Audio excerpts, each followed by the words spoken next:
think maybe my notes may be messed up. I know we severed out the case involving Brasida. So Ms. Mullinax represented the intervenor. She's not part of this one anymore, is she? Okay. He is not, Your Honor. Okay.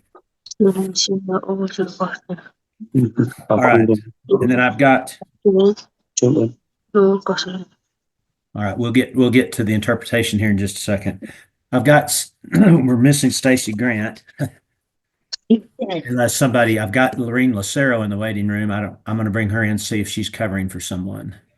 Stacy emailed us this morning saying that she was looking for the link. So we sent her the link this morning. Okay. Well, we need to wait. She represents the mother. I know that's Natalie Archer. We're missing her too. Lorene is covering for Natalie. Okay. Your Honor. Yes. Judge Eichmann needs me for a quick pretrial. It Okay, shouldn't take but 5 minutes. That- And is that That's okay? fine. Yeah, Okay. we'll wait for you. Okay. Thank you, Your Honor. Uh-huh. We've got this case has the four of the children. Brasida's, her case has been severed into another cause 12814A. So I'll call this case. Mr. Albie's with us for the department. Ms. Wyatt is with us for CASA. Mr. Taylor is with us representing, let me see, Mr. Taylor. The unknown father. Okay. I'm not sure, but I think Mr. Taylor is only involved in the severed case. Yeah, I don't have an unknown father in this case, Mr. Taylor. So you're involved in the case. You're involved in the case with Brasida. That's not set for today. I understand. Okay. Okay. Can I be excused then? You may. Thank you, Your Honor. Okay. I'm gonna mark some of these people out because I'm still showing them on this case. All right, Mr. Nowak is with us. Mr. Nowak represents the father, Mr. Gomez, and I assume that's him with Ms. Ramos. Correct. Okay. And y'all told me Ms. Mullinax is only involved in the case with Brasida, correct? Correct, Your Honor. All right. I'm going to clean up my paperwork while we're waiting for Mr. Perales to come back. Judge, where we're waiting is Avery Hoganson in your waiting room. Uh-huh. Then I also have a Jason Yates and a Jessica Faith. And Judge, they'll be involved in an adversary later this morning. Okay. I probably should have had Mr. Perales tell them what was going on before we let him go. So. Your Honor, I can let them know if you'd like. Yeah, if you would, please let them know that we're waiting for their interpreter. Okay. Señora Ramos, yo estoy hoy aquí por la abogada de usted, porque ya no puedo estar aquí, pero quería pues que supieran que el intérprete tuvo que ir a hacer algo otro, pero vamos a dar unos 5 y 10 minutos y ahorita regresa, ¿ok? Ok. Ok, gracias. ¿Me escuchas? Sí, yo le escucho a los dos, sí. Gracias. Okay. All right. Miss Grant's joined us. I'll get her in. Yes, Your Honor. I'm trying to kind of manage our time. Are we going to dismiss this case and give the parents PMC? That would be our request, Your Honor. I'm not sure how you want to handle that since we still have the other case going, but yes, that's going to be the department's request today. Okay. Well, I mean, once we severed it, it's its own case. It'll survive this one. So I'm trying to manage time. We're not going to need the full. We should be able to get this done real quickly, shouldn't we? We should, Your Honor. Yes. Okay. And if once we get Mr. Perales back, if everybody says they're in agreement, I don't need any testimony. I've read the report. So okay. Thanks. We can let Mr. Alley. Are we just? Is the department asking that we name the parents, joint managing conservators, and dismiss everyone else? We are, Your Honor. Okay. We might could just handle that real quick, Mr. Perales. If you would just ask them, and Ms. Lucero, I guess if you need to talk to them, you can too, since you speak Spanish. Just ask them if they're in agreement that the kids will remain with them and that this case will be dismissed. Señora Ramos, ¿nos escucha? Sí. Ok, no sé si se pueden comunicar con el señor Perales. Lo que está diciendo el juez, que lo que quiere hacer el departamento hoy es que ya dejar sus niños con ustedes como ya están con ustedes, señora Ramos, y que se termine este caso. ¿Ustedes están de acuerdo de eso? Sí, gracias. Okay, they're in agreement? Miss Lucero's frozen. Yes, you're under agreement. All right. Okay. Oh, no. All right. If they're in agreement, then I'm going to go ahead and release Mr. Perales. So, okay. All right. Perales, sorry to bother you. That's all right. No. Yeah. Okay. As always, send us a bill. All right, then. Everybody's heard that. I'm just going to go down the list. Miss Grant, are you in agreement? I am, Your Honor. All right. Mr. Nowak, are you in agreement? Yes, sir. All right.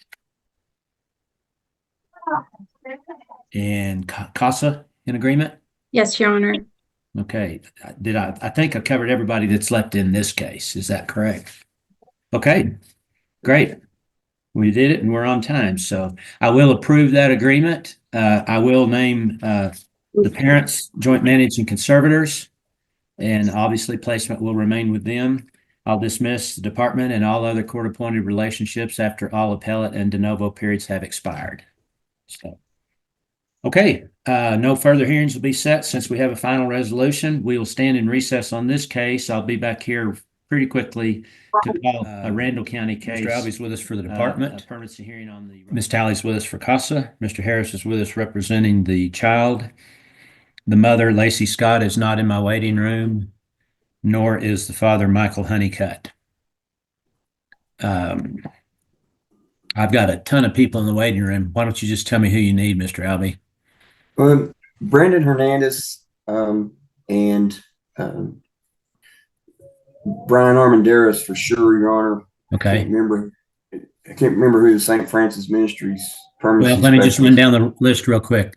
Jason Yates, Jessica Faith, Karen Garcia, Antar Outley, Lenore Aguirre. Outley is the St. Francis Ministries that I need, Okay. Your Honor. All right. And then is there a supervisor that's listed in there? Not listed as a supervisor. The only one, Lenore Aguirre, Ismar Pineda, Pineda, Karen Garcia, Jessica Faith, and Jason Yates. Yeah, the other two are Ismar and Lenore are possible witnesses either in this case or the next case. So let's don't call them. We don't need to bring them in right now. All right. All right, then. This case was set for 9:45. It's now 9:49.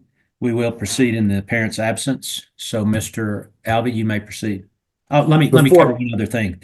I was provided with a DFPS search that mom had named the baby. I printed that out. It shows the last name of the baby, shows the first name is W. So something's not right here.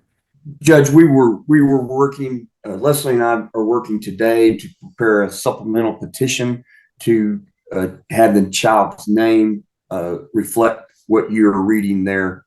I'm curious on my own. This kid's first name can't be W. It's Wilder, Judge. It's look at the bottom of that page that I sent. Uh-huh. It's Wilder. Oh, okay. All right. I wasn't looking in the right spot. Oh, you're fine. Thank you. If we haven't amended it yet, we'll just call it Baby Scott for today. So, and we are. You may proceed. I've already filed the supplemental petition, so it's already. Yes, I just hadn't got it back stamped. All right, give me a minute here. While we're waiting, Leslie, do we have confirmation that the parents have been served with petitions? Let me check right quick. Thank you. All right, for the record then, if the supplemental petition has been filed, then this case that I called will remain the same cause number, but the name of the child is Wilder. Michael Honeycutt was served on March the 7th, but they don't have the returns back for the mother yet. Judge, since one of the parties has been served, I would ask that we proceed. Yeah, I think we need to. We've got to have this hearing by the 28th. So let's go ahead and proceed. So you can call your first witness. Thank you. I will call Brendan Hernandez. Getting terrible feedback. You swear the testimony, Mr. Hernandez, can you turn your volume down maybe? Well, we're having a party on a Friday.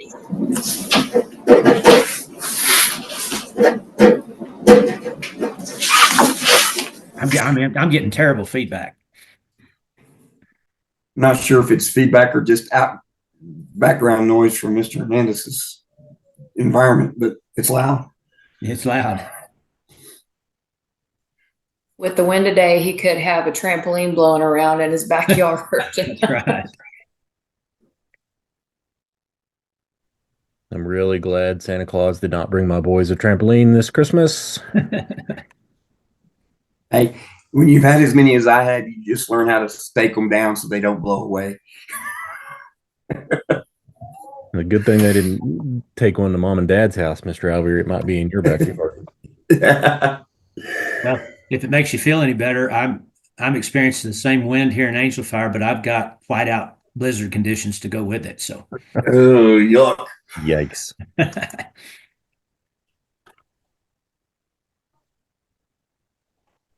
Judge, because we don't have a party here, I might be able to circumvent the issues that Mr. Hernandez is having by calling Brian Armendariz. okay, that'd be fine. Mr. Armendariz, if you'd unmute. Thank you, sir. If you'd raise your right hand, please. You swear the testimony you give will be the truth, the whole truth, and nothing but the truth. Yes. All right, thank you. Mr. Alley? Thank you, Your Honor. Mr. Armendariz, you're Brandon Hernandez's supervisor and working with the investigation department or portion of the Department of Protective and Family Services. Correct. And in that capacity, you are familiar with what Mr. Hernandez has observed and found when he was investigating the case concerning Wilder. Yes. The department became involved based upon a input from the hospital showing that mom tested positive at birth for Wilder for methamphetamines. Yes. The child also tested positive for methamphetamines. Yes. Mr. Hernandez and other members of the investigative staff talked with Miss Scott at the time of the child's birth or thereafter, right? Correct. In those conversations, Miss Lacey Scott, the child's mother, admitted that she was using methamphetamines on a regular basis during the time of the pregnancy. Yes. In addition, she admitted that she didn't have any or very little prenatal care for the child prior to the child's birth. That's correct. Mr. Hernandez or other members of the investigative staff also talked to Mr. Honeycutt, the child's father. And Brian, if you'll speak up just a little bit, the wind's howling in here for me.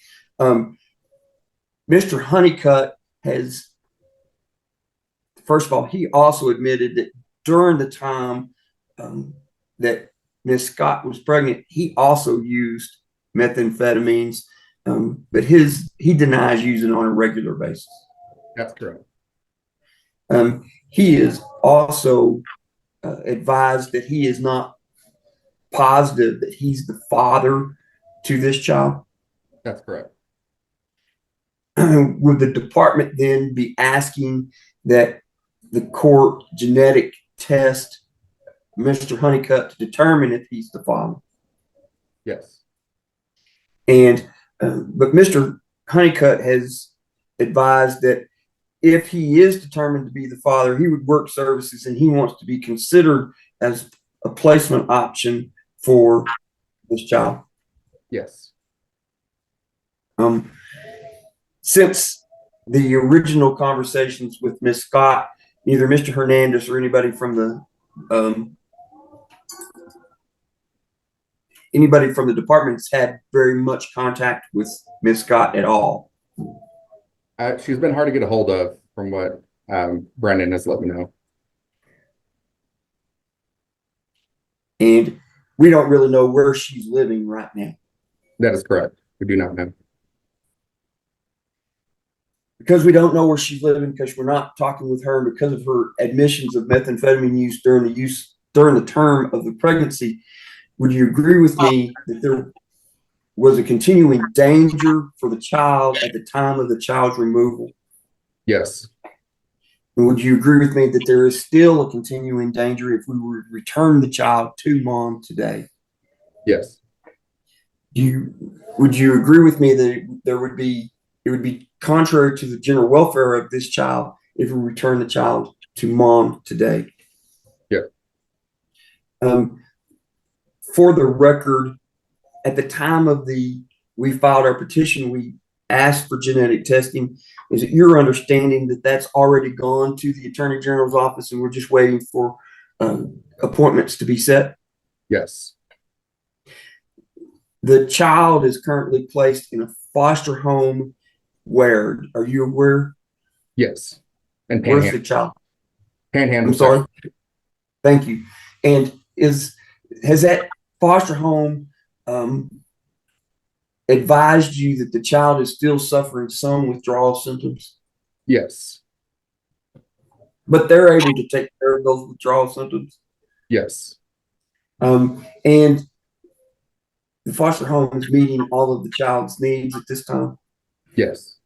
And making sure the child attends all of its medical appointments? That is correct.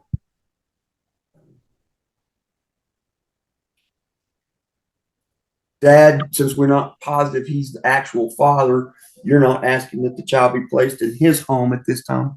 That is correct. And it would be contrary to the general welfare of the child to do so? Yes. So you're asking the court to continue the department as temporary managing conservator of this child and continue the placement where the child is at? Yes. I'll pass it with Ms. Sherman. All right, thank you. Judge, I'm sorry to interrupt. There's a Lacey Scott that just came in the waiting room. Great. Okay. Of course there is. Yeah, of course there is. We're going forward. We're not resetting. I'll advise her of her right to an attorney, and then if she wants an attorney, they can file a motion for rehearing. Ms. Scott, this is Judge Graham. If you'd unmute.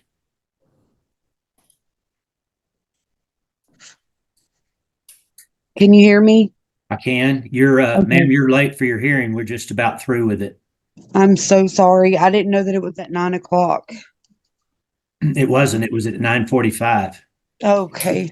I'm sorry. Well, we're going to go forward. We have to have a hearing anyway, but I'll go ahead and advise you. You have the right to an attorney. If you can't afford an attorney, you have the right to ask the court consider whether or not you're entitled to a court-appointed attorney at no cost to you. Do you understand that? Yes, sir. Do you want to ask for an attorney today? Yes, please. Do you have did anyone from the department give you the paperwork to fill out? Mr. Hernandez is Yes, saying sir. Mr. Fernandez gave it to me. I don't have a vehicle, so I can find a way to take it back up to the office. Because Okay, he asked us. you need to get it to either Mr. Hernandez or you can get it to my office. I office out of the Randall County Annex at 4320 Southwestern in Amarillo. Okay, yes, sir. Okay, we're going to go forward with the hearing today because we have time limits to have these hearings and we're running out of time. So, Okay. I'll tell you what they've asked for and what I'm going to grant is that I'm going to continue the department as temporary managing conservator of Wilder, continue his current placement, and we're ordering paternity testing as requested by Mr. Honeycutt. Do you understand what's going to happen today? I believe so. The child's going to remain in the care of the department for now. Yes. Okay. Okay. All right then. Ms. Scott, you didn't hear what was going on, but do you have any questions you need to add? Mr. Hernandez, if you'd unmute. I don't have any questions. I'm just gonna I guess do the paperwork that Mr. Fernandez asked for, and I guess we'll go from there to make it the plan, and I'll follow the plan. Yeah. What will happen now? I'll go ahead and advise you. Once I see that, are you working currently? I am not. Okay, I can tell you, you're going to qualify for an attorney, so you still have to fill out the paperwork Okay. before you can talk to that attorney. But let's go ahead, Brittany. Let's go ahead and tell her who her lawyer is going to be and give her the phone number. Okay, let me grab the little Okay. list here. What's going to happen, Miss Scott, is we'll be back for another hearing. The next hearing will be called a status hearing. That will be on April 30th. Okay. It'll be by Zoom, just like today, but what you'll need to do, you'll need to either get with if you have a lawyer then, or get with Mr. Hernandez. They'll tell you what time the hearing's going to be, and you'll need to be there on time next time. Okay. I'm so sorry. So what's going to happen at the status hearing is the department's going to come up with a service plan, services they want you to work in order to get your child back. And then Okay. that hearing's where I will hear what they want you to do, and the court will determine what services you're going to have to work in order to get your child back. So that's what the next hearing is going to be. Okay. Now, if you qualify for an attorney, which you are, it's your responsibility to contact that attorney to set up an appointment. We'll notify the attorney that he or she's been appointed, but you have to call them to set up the appointment. Okay. Okay. Okay. Your Honor, just for the record, the St. Francis Ministries Permanency Specialist who will be handling this case is Antar Outley. He is currently on this Zoom call with us, and Okay. she needs to be aware that Mr. Outley will be trying to reach her also. Well, let's just do this. When we finish here in just a second, I'll put Mr. Outley and Miss Scott in a breakout room, and they can exchange information. Thank you. That'll work. Okay, the attorney next is Natalie Archer. So, ma'am, if you get a pen ready, I'll give you her phone number. I have one. I'm ready. Okay, that is going to be 806. Okay. Thank you. Mm-hmm. All right, then, Mr. Harris, did you have any questions or anything you need to tell me? I do not, Your Honor. Okay. I believe the state has asked all the questions I would ask. Okay. All right, then. If no one has any other, Miss Scott, is there anything else you want to tell me today? Do you want to testify? No, sir. Is that Mr. Honeycutt behind you? Yes, it is. Okay. Do you know when he'll have to establish? Do you know will the establishment of paternity be set up today? I'm going to put you in with Mr. Outley. Y'all can discuss that too. I don't know when they'll schedule it for. That's kind of not my deal. So, Okay. Thank you. all right. And Yes. Judge, for the record, there has been an order for genetic testing filed whenever we filed the petition and emergency order. Okay. Well, So they should be getting with them in the next week or so. All right. So I don't need to order that today. I've already signed something. Okay. You have, Your Honor. Okay. All right, then. I will continue the department's temporary manager conservator, continue Wilder's current placement. Again, we'll have the status hearing, the next hearing on April 30th, 2025. That will be by Zoom, just like today's hearing, so parties and attorneys can either get with their lawyer or go on the court's online docket a day or two before April 30th to see exactly what time we'll have the hearing that day. Okay. Mr. Honeycutt, can you hear me? Yes. All right. You're not entitled to an attorney at this point until the paternity test comes back, because if you're not the biological father, you'll be dismissed from the case, and I can't give you an attorney unless you are the biological father. So, Okay. all right. Okay, we'll stand in recess on this case. I will be back at 10:30 to call another adversary. Hello.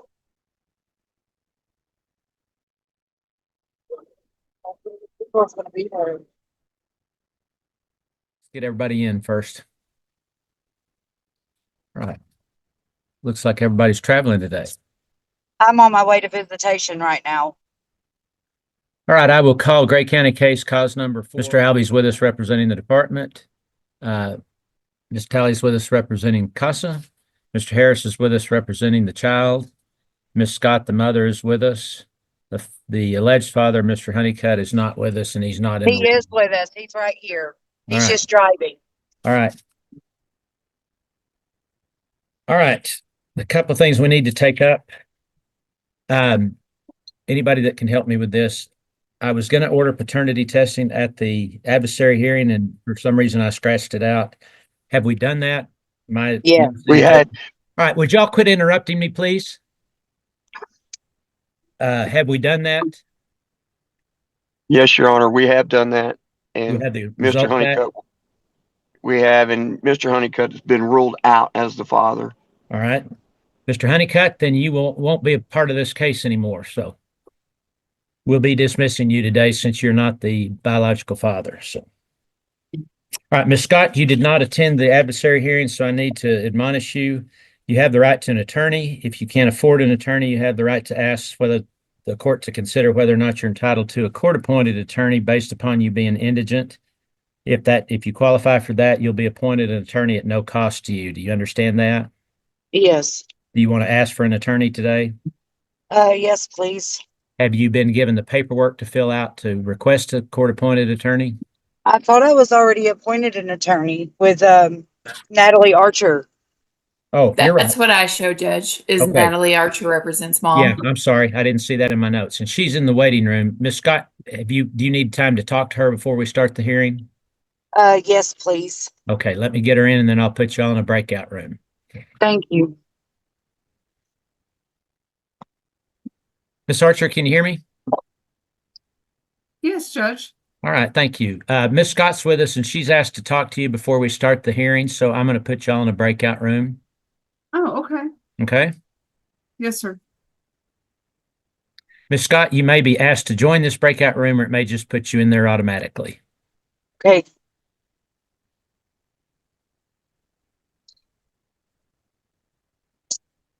All right, we'll see y'all when you come back. Thank you. Uh-huh. So I show that Michael Honeycutt has not been excluded as the father to the child. I'm sorry, Leslie, you said he has not? He has not been excluded. I'll see if I can get the actual document. I need to go through my emails right quick, but I will get it to you. So if he's All not right, been, thank you. if we got the paternity test results back, if he's not been excluded, that means he is the father, correct? Correct. Correct. I was just Yeah, going let off me what let me my St. Francis permanency specialist told me that he thought he had been excluded. I don't remember seeing that, Judge, and I'll give him just a minute while we're waiting. I'll look it up. Okay. We may be getting ready to shock him. And Judge, I just forwarded you to the email I got showing that he is not excluded. Okay, let me pull that up. Yeah, I don't know if it'll come encrypted or not, but it came from, I think, Terry Chavez in Lubbock. I got a DNA test result that says he's 99.999998 probability of paternity. Okay, all right. Well, when he comes back with And that- mom, we'll let him know that he is the father. And, It's like and a Judge, it's I like Maury apologize. Povich. All right, everybody's Yeah, talking at and- once. I can't hear any of you. I apologize, Your Honor. I was relying on Mr. Outley, my St. Francis permanency specialist. He may not have known how to read that appropriately, and I didn't look at it when he told me. So, I apologize. That's my fault. Okay, we'll let him know. I'm surprised he didn't And if speak up. well, Antar Outley he may be in your waiting room. He's the permanency specialist, Your Honor. Okay, I'm looking. I can't see that screen right now. I'm looking. Leslie, did you attach the results, or just tell me that? I just had a result that said he was the father. Okay. But let me see if I can go in and verify that for you for sure. Okay, just let me know. Okay, thanks. We don't have to. We'll tell him when he comes back.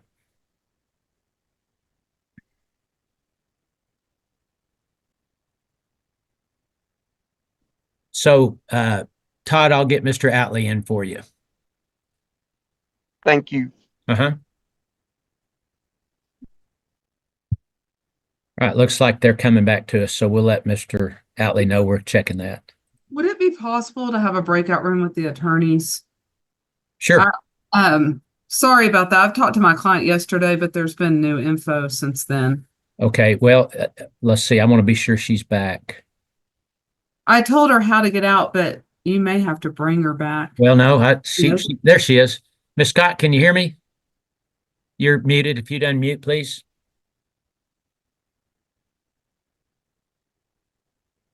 Okay, there we go. Okay. Mr. Honeycutt, can you hear me? Yes. Okay. I think we gave you some bad news just a minute ago. Apparently, we're checking this right now. Apparently, you were not excluded as the father. You are the father, but we're gonna let you know that real quickly. Okay. So Okay, thank And- you. I apologize for that. Apologize for that. That's could probably be some pretty shocking news, but Okay, Yeah, that may change okay. everything on our side. yeah. Yeah, a lot.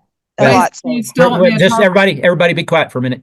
We're checking. They're telling me they've seen the results, but I haven't seen them. We're waiting until somebody has eyes on the test results to show that he is the father. So we're going to take a minute and be sure we get that right before we go any farther. Judge, I'm looking at the test results right now, Okay. and he is 99.99999% the father. So he is the father to this All right, child. Mr. Honeycutt, did you hear that? Oh, goodness. Hang on. We just got to visitation. I'm so sorry. Give me just here. Listen. Yes. All right. Did you hear that, Mr. Honeycutt? That I was the father? Yes, sir. Okay, yes. All right. So I'm gonna enter an order today that finds that legally you are the biological father of Wilder. So Okay. now, same thing I was telling Miss Scott. Since you are the father, you have the right to an attorney. If you can't afford an attorney, you have the right to ask the court to consider whether or not you're entitled to a court-appointed attorney. Do you understand that? Yes, sir. Do you want to ask for an attorney today? Yes, sir. All right. Have you been given that paperwork to fill out? I don't believe so. Okay, then we'll have either someone from St. Francis or someone from the department. Y'all can tell me before we finish this hearing how to get you that information. Then you can either get it back to them and they'll get it to me, or you can get it to me by email, or you can bring it to my office in Amarillo, whatever you want to do. And I'll be sure you give me a good address and phone number. And if you have it, an email address, because if you qualify or you don't qualify, we'll notify you of that. If you do qualify, it'll be your responsibility to contact that lawyer to set up an appointment, okay? Yes, sir. Okay, good. All right. We got that out of the way. Mr. Alvey, I've got, is there anybody else you need in from the waiting room? I have a Galen Couts and an Ashley Warren. Just Mr. Outley's telling us, Your Honor, that Miss Warren is the foster parent. I don't anticipate calling her as a witness. Okay. I can let her know she can watch this on YouTube unless if no one objects, we can let her in to listen. I don't have any objection to letting her listen, Your Honor. Anybody have an objection? No, sir. Okay. No objection, Judge, but now that kind of changes my situation with my client. Would you mind if I have a quick breakout room? No, I can fully understand that. Thank you. We don't want to get something as trivial as whether or not he's the father or not get in the way of a quick hearing, do we? No, we don't. All right, Miss Scott, I'm going to put you back in a breakout room with your client so y'all can talk about the new news we just got. Thank you. Working. Buddy. What you doing, baby boy? He's not. Yeah, she did. Okay, we'll see y'all when you come back. Thank you. Uh-huh. Judge, we're ready to proceed with the hearing now. Okay, give me just a minute to close these breakout rooms.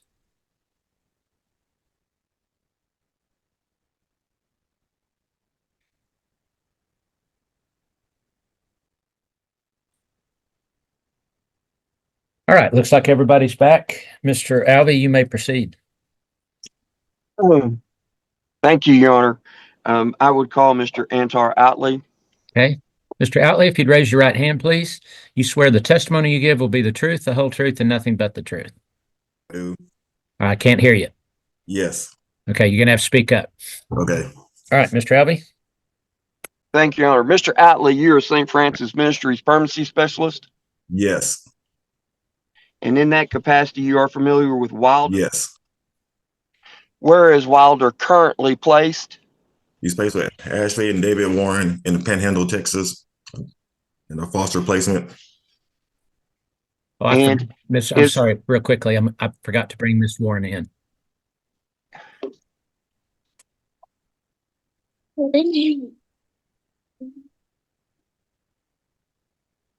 Miss Warren, this is Judge Graham. If you'd unmute. I'm unmuted. Okay, can you hear me? Yes, sir. All right, Ms. Warren, I understand your placement for Wilder, is that correct? I'm sorry, taking you off the YouTube video. Okay. I said, they tell me you are placement for Wilder at this time, correct? Yes, sir. Okay. I just wanted to let you know, nobody objected to you coming into the hearing. You're not going to be called as a witness, but for future reference, if you're not a witness, you can watch this on my channel on the YouTube. It's Northern Panhandle Child Protection Court. So for future hearings, if you want to listen in, that's fine, but nobody objected, so I'm going to let you stay in today. Okay. Thank you, sir. Okay. All right. Go ahead, Mr. Galvey. Sorry for the interruption. No problem, Judge. Mr. Atlee, how is Wilder doing in his current placement? He's doing very well. He's eating well, sleeping well. His withdrawals, he's not experiencing those as much. He has ECI twice a week at the home. So everything is going well. And so no special issues or special needs for this child have arisen? No. And Ms. Warren, who's the current placement, making sure that Wilder attends all of his medical appointments? Yes. And the child's mother is Miss Lacey Scott. Yes. Have you had an opportunity to interact with Miss Scott and develop a service plan? Yes, our service plan has been developed, but I haven't seen her this month. I made attempts in text, but I don't know if their phone is working, or I even stopped by the house a couple of times. Okay, so you've not had an opportunity to sit down and discuss the service plan that you've prepared with her? No. Okay. And did you develop that service plan based upon the information you had from investigations and the history of this case? Yes, sir. And did you develop that service plan with that information strictly tailored for what you believe Ms. Scott needs? Yes. And you outlined the services that you put in that service plan in your court report? Yes. And then did you file the service plan with the court? Yes.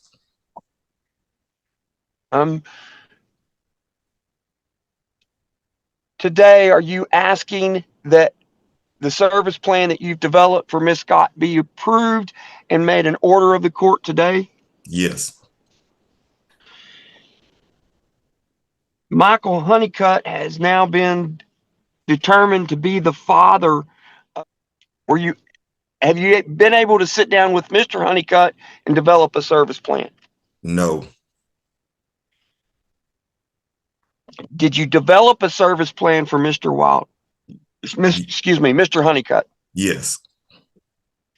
And again, did you outline that service plan in your court report? Yes. And again, was the services you put in that service plan specifically tailored to Mr. Honeycutt based upon the information you had with from the case and from the investigations? Yes. Again, are you asking that that service plan for Mr. Honeycutt be approved by the court and made an order of the court today? Yes. Have Ms. Scott and Mr. Honeycutt been exercising visits with Wilder? They missed like the last 3 or 4, but today they're there, so we're back on track. But they've not been consistent in attending those visits up until this point in time? Yes. And as far as you know, they have not started any services because you haven't been in contact with them. I know. I talked to Mama. I know she's done parenting at the pregnancy center there in Pampa at least twice so far.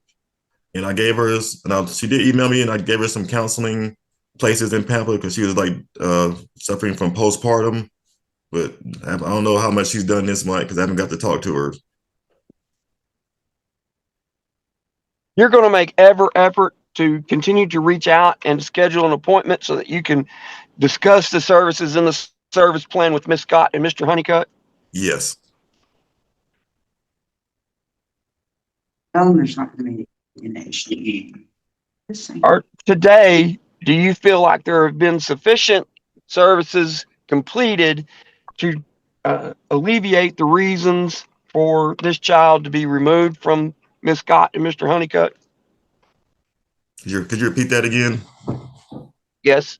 Do you believe that there have been sufficient services worked for Miss Scott and Mr. Honeycutt have worked sufficient services to alleviate the reasons that Wilder was removed from them? No, sir. There's still some concerns about substance abuse. Yes. Have you been able to drug screen either Miss Scott or Mr. Honeycutt since you've taken over the case? No, sir. Are you asking for a drug screen today?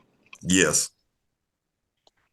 Are you asking for a hair follicle, a UA, or both?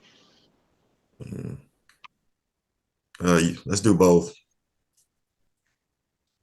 And as far as you know, Miss Scott and Mr. Honeycutt are in Pampas. Are you asking them to do that at the drug testing facility in Pampa? Yes, sir. What's the facility we're using now? I forget. Anybody? What's it called? Somebody's got to know where we're testing in Pampa. So Is can it somebody- Prestige? Was it where you went? Yes. Prestige? Yes. Okay, thank you. Go ahead, Mr. Alley. Thank you, Your Honor. I was afraid to say that because I might be wrong. So,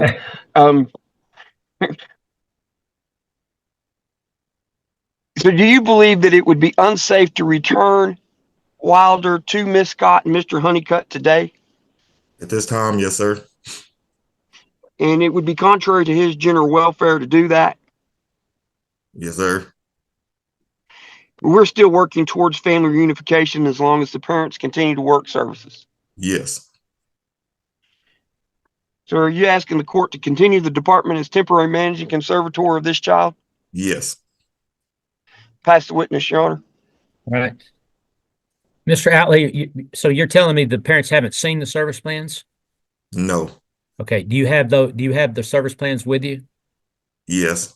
Are both of them pretty much identical for Yes. another? Okay. Can you just go down the list of things you're wanting them to do so they'll know what I'm about to order they do? Okay. It's parenting, individual counseling, OSAR, monthly drug screens, and psychological. Okay. Did y'all hear that, parents? Yes, sir. You may not know what an OSAR is, but that's a evaluation to see whether or not you need help for your drug problem. So that's what OSAR means. So, okay. All right then. Ms. Archer, questions? I have no questions for Mr. Outley. All right. Thank you. Mr. Harris. No questions, Your Honor. All right. All right then. Ms. Scott, I'm sorry, not Ms. Scott. Mr. Honeycutt, you don't have a lawyer, but do you have any questions for Mr. Outley today? No, sir. Okay. All right then. Mr. Outley, do you have any other witnesses? No, Your Honor. We'll rest. All right. Thank you. Ms. Archer, any witnesses? Yes, I'd like to call my client, Okay. Lacey Scott. All right. Ms. Scott, I'm not going to ask you to raise your right hand because I'm afraid you'll drop the baby, but do you swear the testimony you give will be the truth, the whole truth, and nothing but the truth? Yes, sir. All right. Thank you. Go ahead, Ms. Archer. Miss Scott, have you had, do you have a phone? I do not, but I will get one. Okay. And has that been the problem in contacting Mr. Yeah. Aguilar? Yes, ma'am.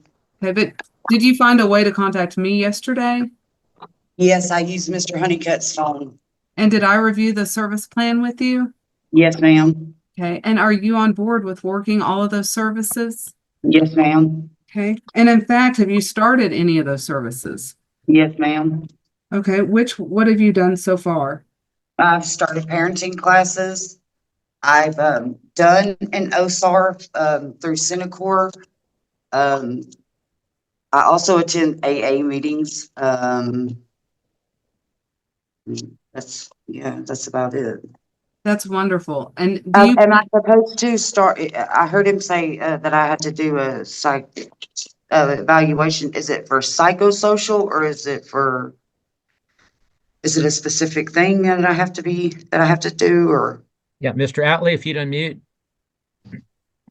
Is it a psychosocial or psychological? Psychological. Okay. Does that Okay. answer your question, Ms. Scott? Yes, sir. Okay, thanks. Thank you. Go ahead, Ms. Archer.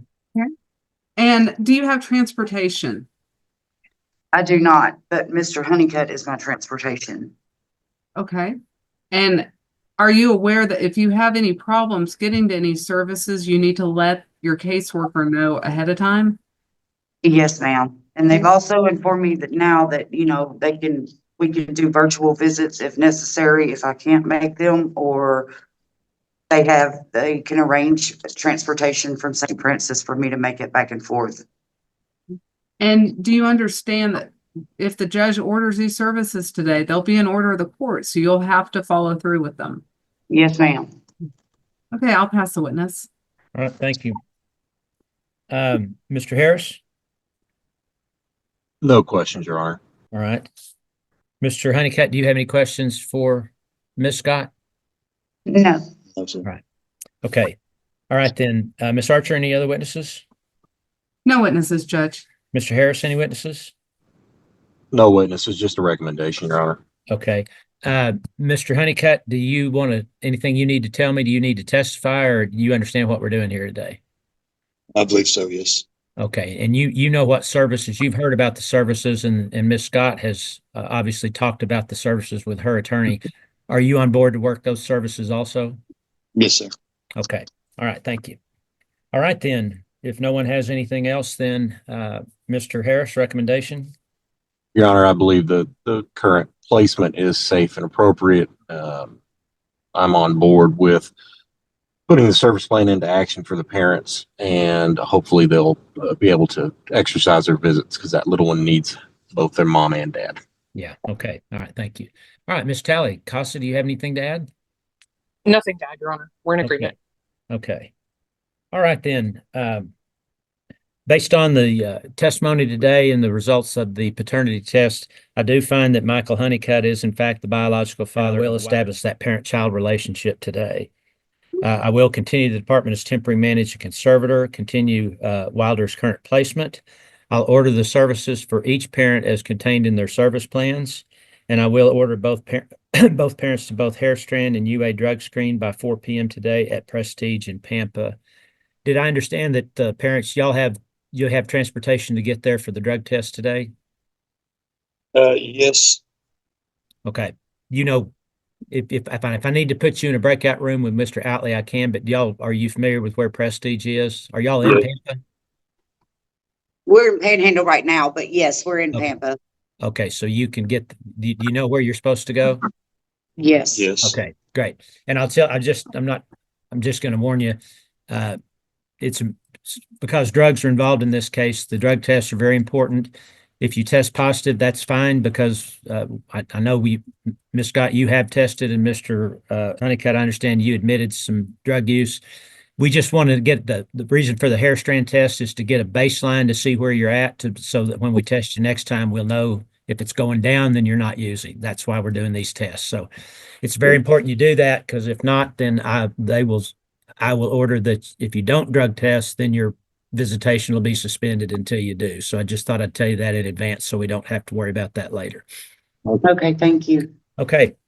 All right, then. Our next hearing will be the initial permanency hearing. That will be on August 20th, 2025. That will be by Zoom, just like today's hearing, so parties can ask their attorneys, or you can go on the court's online docket to see exactly what time we'll have that hearing on August 20th. So, all right, then, Mr. Alvey is with us we will stand in representing the recess department. on this case. Ms. Williamson is with us representing CASA. Ms. McDaniel is with us representing the child. Mr. Nowak is with us representing the father, Mr. Yates, who is with us. Ms. Lucero is with us representing the mother, Ms. Faith, who is with us. That's all of the parties. I have in the waiting room Lenore Aguirre, Callie Crouch, Brian Armanderos, and Jennifer Casares. Judge, Kelly Crouch is the doctor of nursing practices that cares for this child, and she will be one of my witnesses. If you could let her in, I sure would appreciate it. Okay, does anybody object to her coming in, or anybody invoking the rule? I would invoke the rule, Your Honor. Okay, then we'll leave her in the waiting room till she's called. Who else do we need in? Judge Lenore Geary, Brian Armandaris, if they're available. Okay, they are. And prior to any testimony, Your Honor, if you would allow us to, me and the lawyers to have a conference in a breakout room, please. Okay, sure. I think everybody's back. Let me get these rooms closed out real quick. All right, we're all back. Where do we stand? Judge, we were not able to reach any agreeable conclusion, so we need to proceed with our hearing today. All right, you may call your first witness. Thank you, Your Honor. I would call Miss Lenore Aguirre. Okay. And did you begin an investigation on Roe and his family during the month of February? Yes.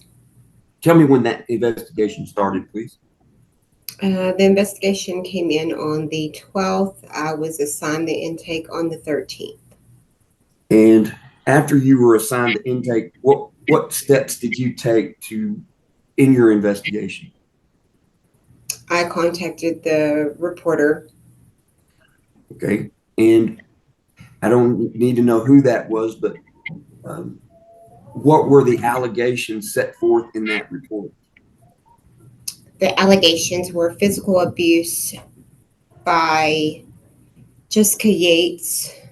Rowan had sustained second-degree burns to his elbows, his left buttocks, his stomach, and those burns were in various stages of healing. All right.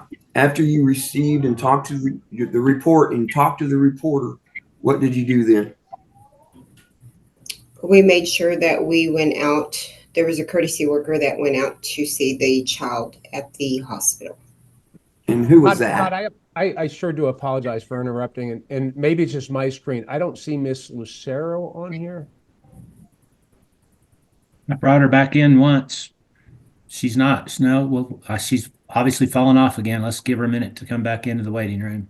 And I apologize for interrupting. No, I'm glad you did. Yeah. We don't want to have to do this twice. Yeah.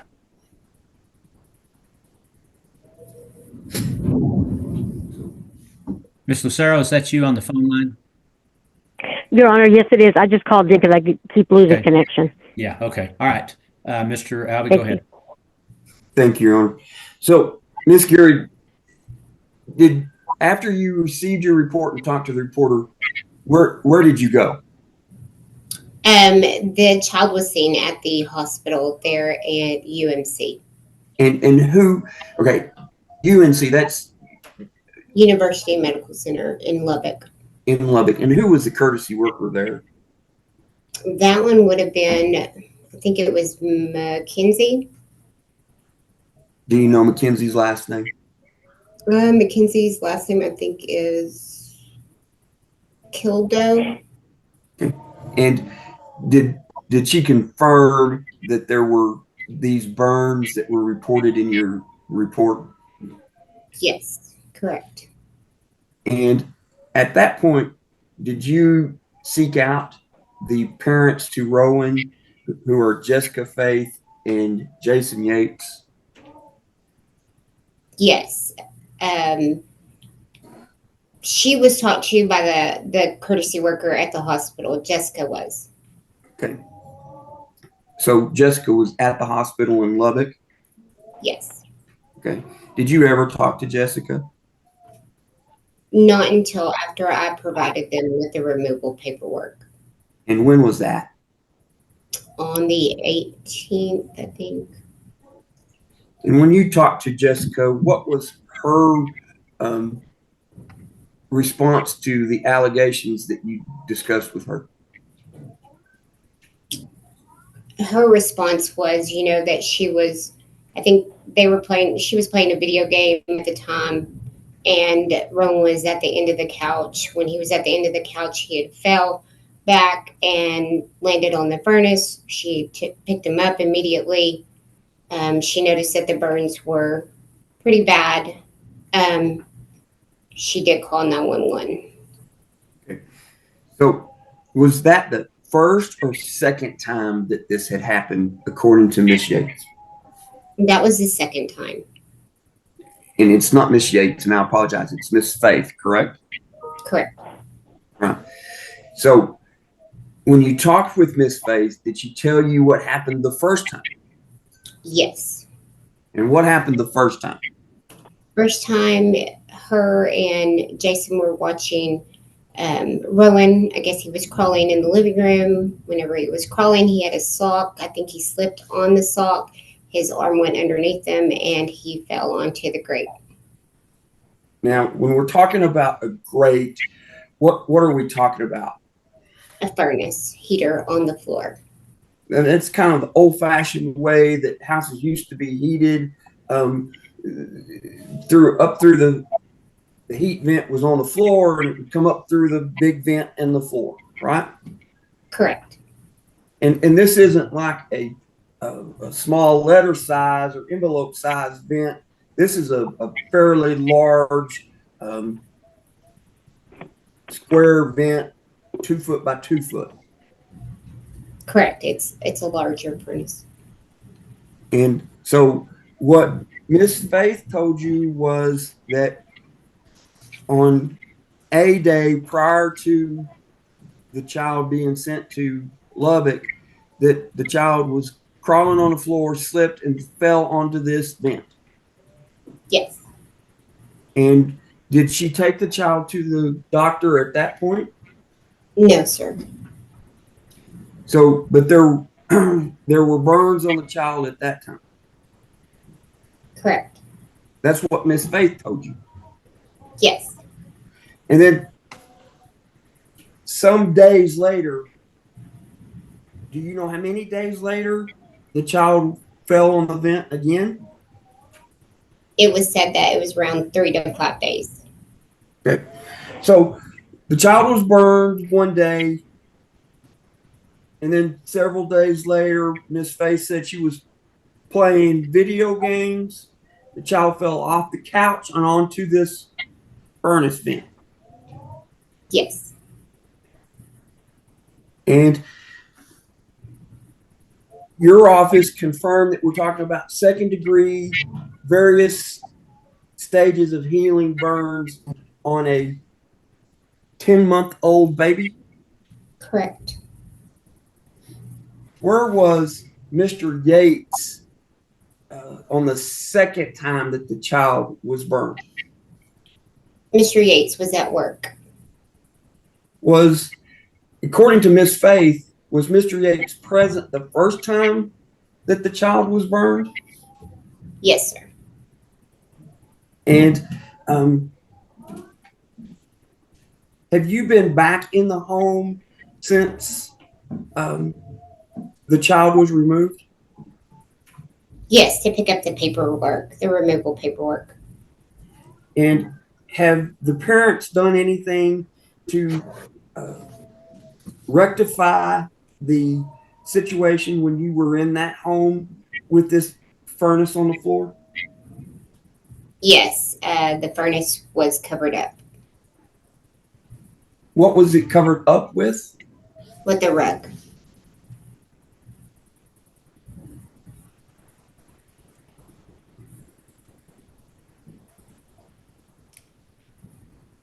Do you know if there's any other departments that are investigating either Miss Faith or Mr. Yates for any criminal actions at this time? Yes, law enforcement has an open criminal investigation. And law enforcement where? In Miami. And did you talk with the sheriff's office in Miami, Roberts County, recently to confirm that there was still an open investigation? Yes. And did you confirm that that investigation was still open? Yes. Did you talk with Mr. Yates about these incidents? Yes. What was Mr. Yates, what did he tell you took place the first time the child was burned? He stated the same thing as mom did. He stated that the child was crawling in the living room. He had a sock in his hand, and that his arm had went out from under him, and that he had slipped. The burns were not as bad and did not need any medical attention. That they had just put aloe vera on it.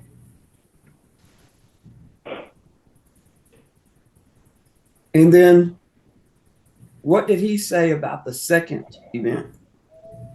He stated that he was not there at the time. And where did he say he was? He was at work. Do you know where he works? He works in Pampa, Texas. Do you know what he does? No.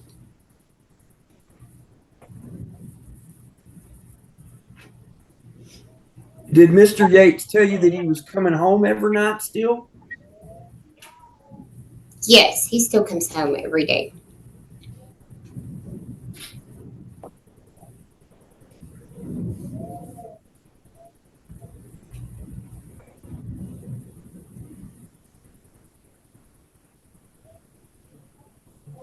Do you, as an investigator working with the Texas Department of Family Protective Services, believe that there was, at the time that you removed Rowan from Miss Faith and Mr. Yates, that there was a danger to the safety of this 10-month-old child? Yes.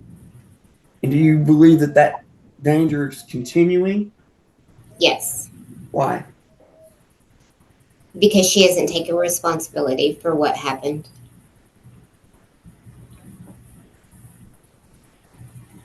Even if it was just 2 accidents, there was still some negligence in the fact that there was this grate that hadn't been covered up, and it could have been covered up. Is that what your thoughts are? Correct. After the first time, I would think that they would have done something. And then she knew that there was even if they didn't cover it up, there was a hot furnace that burned this child, and she was playing video games while her child was on this couch. Correct. Today, are you asking that the court continue the department as temporary? Well, before I do that, let me ask you this. Do you know where this child's currently placed? Placed with the great-grandparents. And my understanding is that that is Miss Faith's grandparents? Correct. And is that in Miami? Correct. So we haven't placed the child in a non-familiar home in a non-familiar place. Correct. So now, are you asking that the court continue the department as temporary managing conservator of this child? Yes. And that returning the child to Miss Faith and Mr. Yates would be contrary to the child's general welfare today? Correct. And we would leave placement where the child is currently placed. Correct. Thank you. I'll pass the witness, Your Honor. All right, thank you.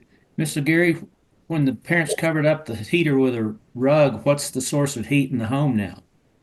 They have wall heaters, or like just regular heaters that are stand up. You mean freestanding, or they're built into the walls? They're freestanding. Like, okay. Not built into the wall. Okay. All right. Ms. Lucero, questions? Yes, Your Honor. Thank you. Mr. Gary, so you've been the investigator on this case since it opened, is that correct? Correct. Okay, and so you've, looking at paperwork that you filed with the court, you've talked to various people, family members, the child's doctor, folks like that, correct? Correct. And wouldn't you agree with me that everyone said, anyone you talked to about the care of this child by the parents, and then specifically I represent Jessica, isn't it true that no one expressed any concerns regarding her care of the child? Objection, Your Honor. Hearsay. Sustained. let me ask it this way.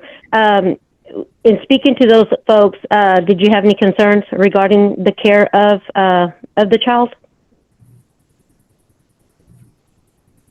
After talking to him, Yes. Ms. Gary, Yeah. you can say whether or not you had concerns. You just can't say what those people told you. in my observation, I did have concerns, but after talking to him, they had no concerns. Okay. All right then. Now when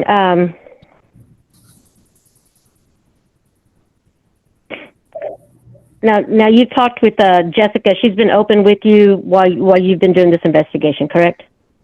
Correct. Okay. And let me ask you. You had said they could have done something else if that was the main source of heat for their home. What I don't know if you've ever dealt with this type of home with a heater on the floor. What else could they do? Objection, speculation. If you have any experience with it, you can answer, Mr. Gary. If you don't, then it would be speculation. In my opinion, I would say that yes, I would have got a regular heater, just like the ones that you can purchase at Walmart. Okay. And as far as well, I'll move on from that.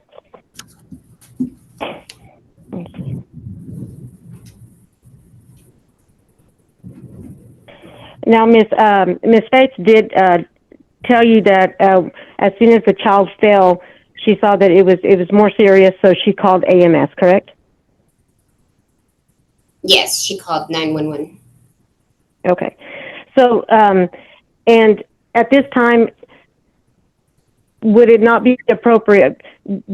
It's possible that both of these burns were just accidents, correct?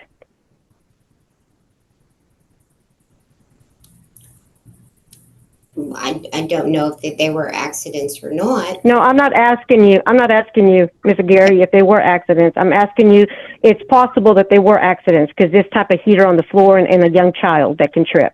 Would you agree with me there? Yes. Okay. And so, this family, specifically Jessica, she's never had any involvement with CPS, correct? Correct. Okay, and in your investigation, you've seen that since the child was born, she was following up with medical care, taking the child to appointments and things like that, correct? Correct. Okay, so wouldn't it be more appropriate if they've already taken steps to cover up that heater on the ground and now they have freestanding, I guess, space heaters? Wouldn't it could be appropriate to where the parents were just ordered to work services, the department stays in the case, and the child be returned to their home, correct? Objection, Your Honor. That's your job and not my worker's job to make that decision. Well, I'm just asking. I mean, if they could. Let me ask it this way, Mr. Gary: if the parents could work services and the department could keep eyes on the family for a while, wouldn't you agree with me that that could alleviate some concerns for the department?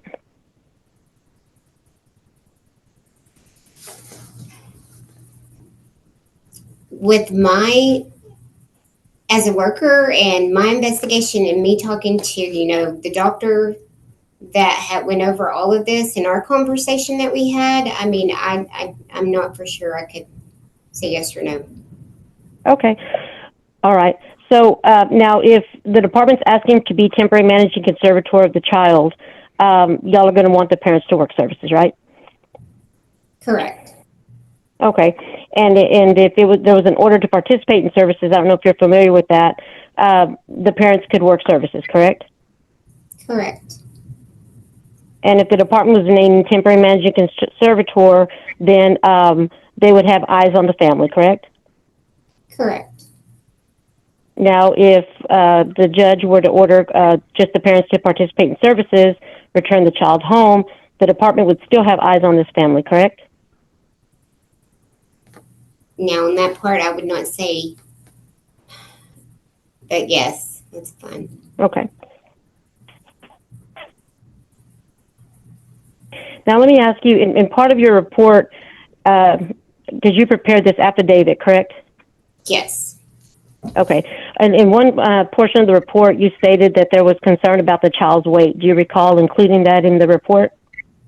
Yes, when I had my conversation with Dr. Hansen during our Okay, no, conversation. hold up just a second. My question is, but that is in your report, correct? Correct. Okay, and then you spoke with another doctor that advised you that the child was growing well and was at a healthy weight, correct? Objection, Your Honor. What that doctor said to her was hearsay. Sustained.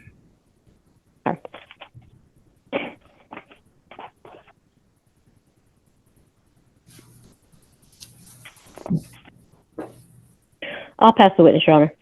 Mr. Nowak?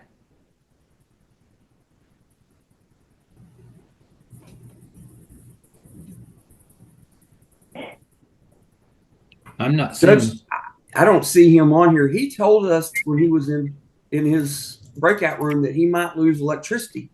So, and I don't know when he dropped off. I wasn't watching either. Once I close out the breakout rooms, I just look at the screen. He's not in the waiting room. I know some people in Amarillo have lost their power. So I would ask that we wait until I can try to get hold of him and then continue this. We've got two more hearings set. Y'all obviously didn't allow enough time for this one, so I can tell you one thing.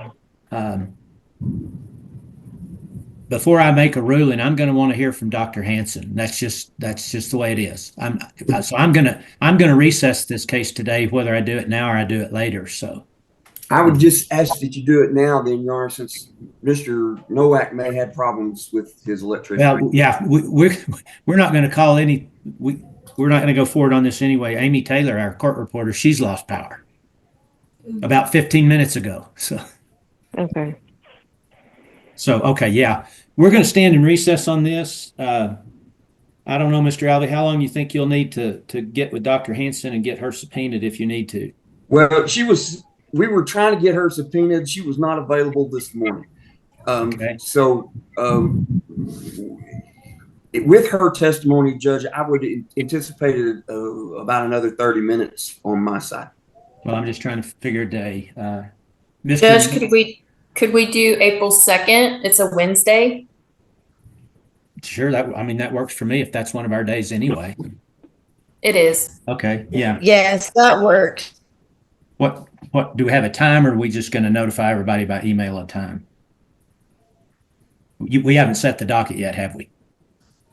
Yeah, we'll resume it on April 2nd. Once we get that docket set, we'll know exactly what time we'll send that notice to everybody. So, Miss Taylor, Your Honor, hang on. Vince called. Hang on, Miss Lucero, hang on. Miss Taylor, you got back, but you were missing for 15 minutes. No, I've been on the whole time. I don't know how long it's going to hold. Oh, okay. Well, you're already kind of breaking up, but I understood from your text to me that you'd been off for 15 minutes. No, the power has been off for 15 minutes, but I didn't miss anything. Okay, you're working off your laptop with a battery? Yes. Okay, I got you. Well, we're going to go ahead and recess. I don't know how long the battery. We're going to go ahead and recess it because I'm not prepared to rule until I hear from Dr. Hansen anyway, and we're already late for our next two cases. So, Judge, just for the record, I talked to Mr. Nowak. He called me on the phone, said he did lose electricity, and he won't be available for his 11 o'clock hearing either. Okay, all right. We will stand in recess on this case. We'll come back on the 2nd of April. We'll notify all parties by email what time that hearing will take place once we get that April 2nd docket nailed down. So, all right, we'll be in recess on this case. Y'all have a good weekend. I'll be back here in just a couple of minutes to call that's not your case, but it's a Deaf Smith County. Mr. Albee's with us for the department. Miss Williamson's with us for CASA. Miss McDaniel is with us representing the child. Mr. Nowak is with us representing the father, Mr. Yates, who is with us. And Miss Lucero is with us representing the mother, Miss Faith, who is with us. That's all of the parties. I have Haven Doucette, Callie Crouch, Lenore Aguirre, and Brian Armandaris in the waiting room. Is Dr. Hansen not there, Your Honor? Dr. Hansen's not with us yet.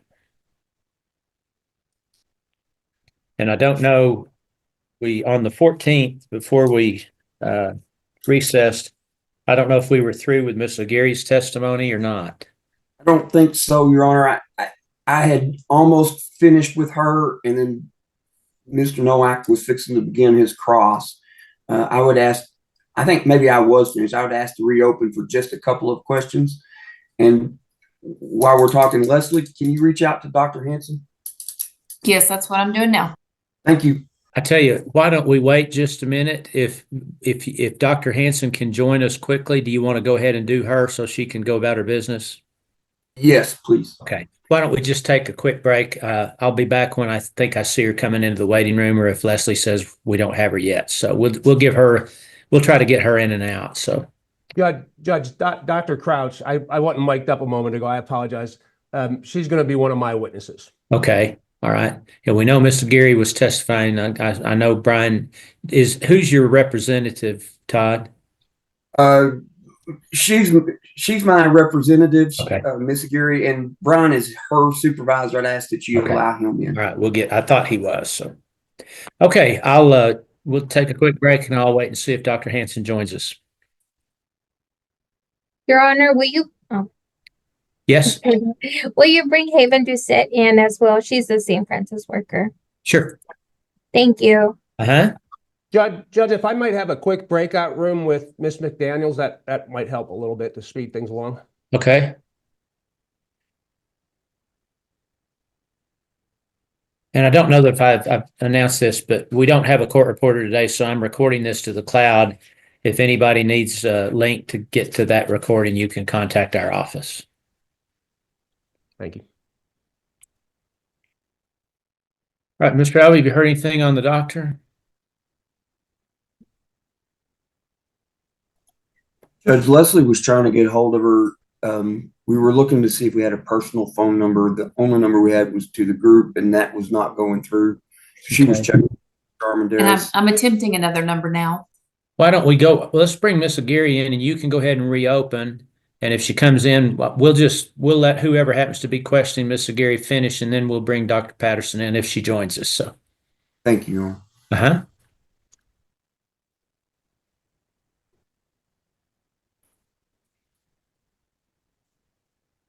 Judge, did you receive an email that we filed with the proposed exhibits of 8 photographs? Let me look real quick. When would it have been sent, Mr. Alvey? Right after our last hearing was over, Judge. Oh gosh, I Let me look. I'll tell you the date. Okay.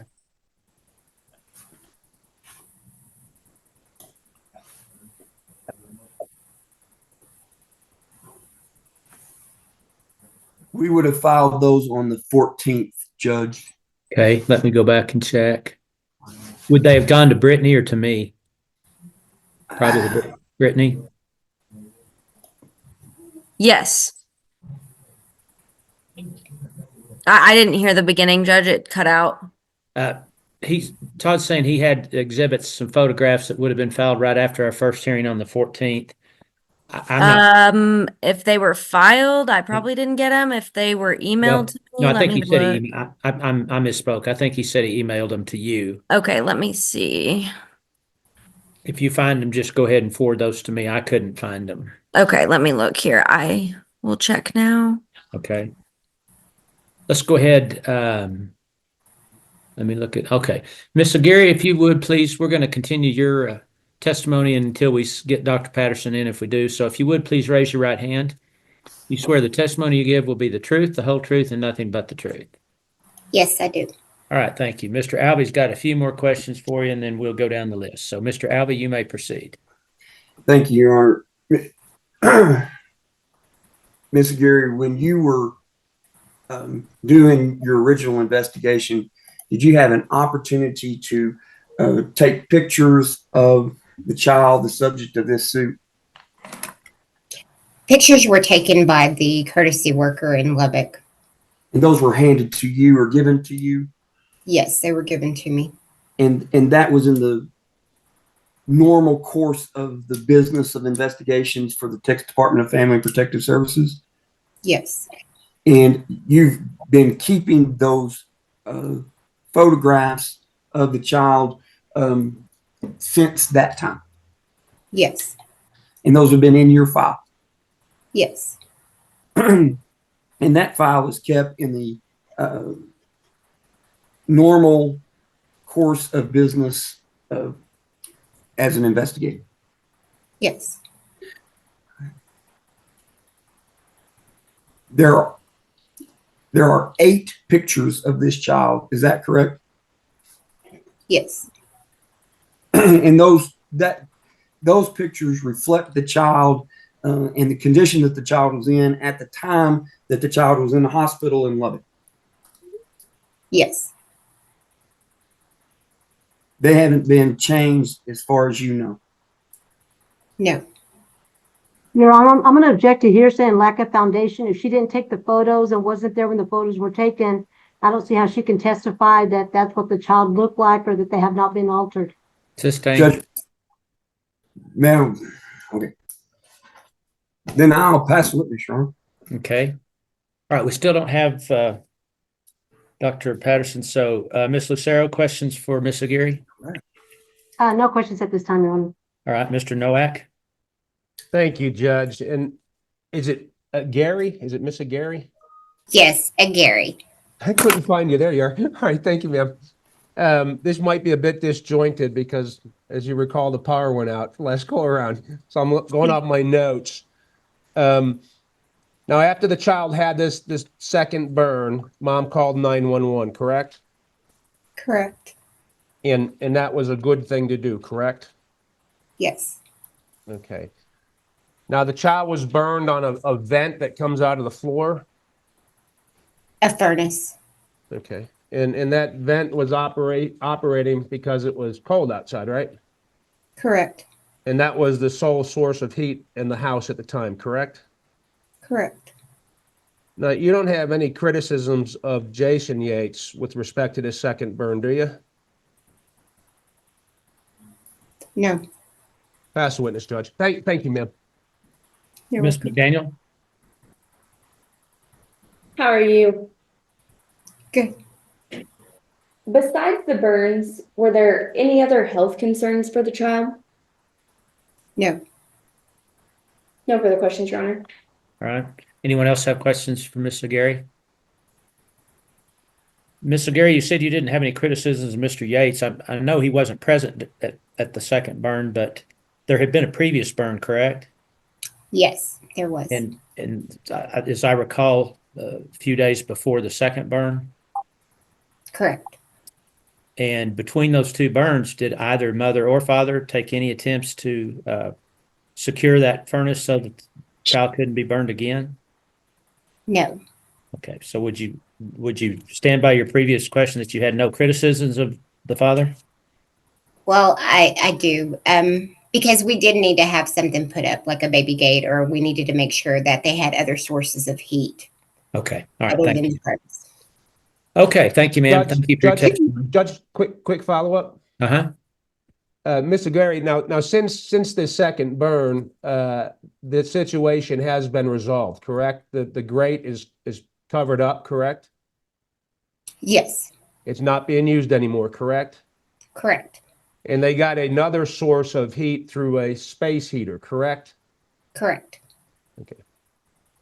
Do you have any experience operating a space heater? A regular heater that you plug in? Yeah. Yeah. You've used them yourself in the past? Correct. Okay. And you know that when you use them, your electric bill skyrockets, correct? Correct. And you know that Mr. Yates makes $13.50 an hour, correct? Correct. Thank you so much, ma'am. Judge, I'll pass the witness. Anyone else? Mr. Gary, have you seen the new space heater or space heaters? Yeah, I seen them when I went to the home. Are they like the oil filled kind or the electric kind? Just electric. Okay. They get hot too, don't they? They do.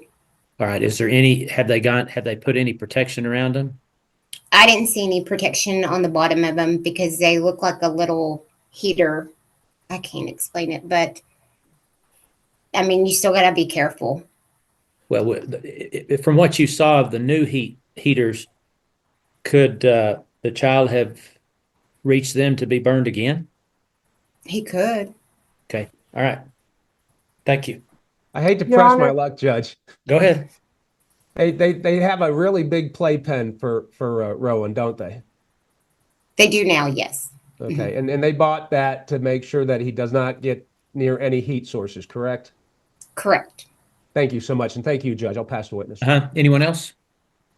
Yes, No, Your Judge, Honor, sorry. Mr. Nowak covered what I was going to ask. I'm sorry, what? No questions, Your Honor. Ms. McDaniel, did you have questions? Yes, Judge. Okay.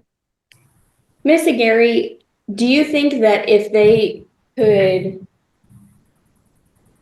gate off the in-floor heater rather than have to use the space heaters? I know it's warming up, but if we have cold like this weekend coming up, if they were able to gate off the in-floor heater, would that even be better and cheaper than the space heaters?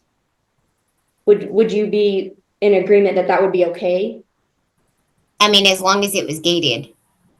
So that somehow like a dog gate or baby gate or somehow. Yeah, baby gate or. Okay. No further questions, Your Honor. Okay. All right. I do, Your Honor, if it please the court. Miss Gary, the concern isn't necessarily only that they had this unprotected heat source, but that it happened 2 times in a very short period of time. Correct. And that they didn't take responsibility or take steps to fix it after the first time. Objection leading, Your Honor. Sustain. Did either parent take steps to alleviate the concerns after the first injury? No. And who was home during when the second injury took place? Just mother. And where was Dad? At work. And what's Dad's normal course of business during the day? He's at work. So the primary responsibility would have been for Mom to take care of the child. Yes. And what did Mom say she was doing when the child's second injury took place? She was playing video game.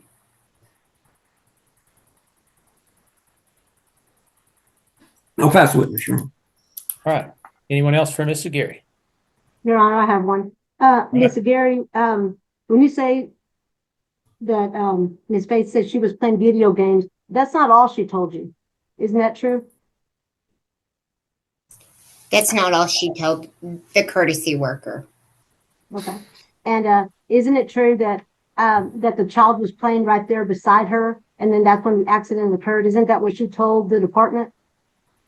That the child was walking along the couch, and at the end of the couch, that's whenever he had fallen.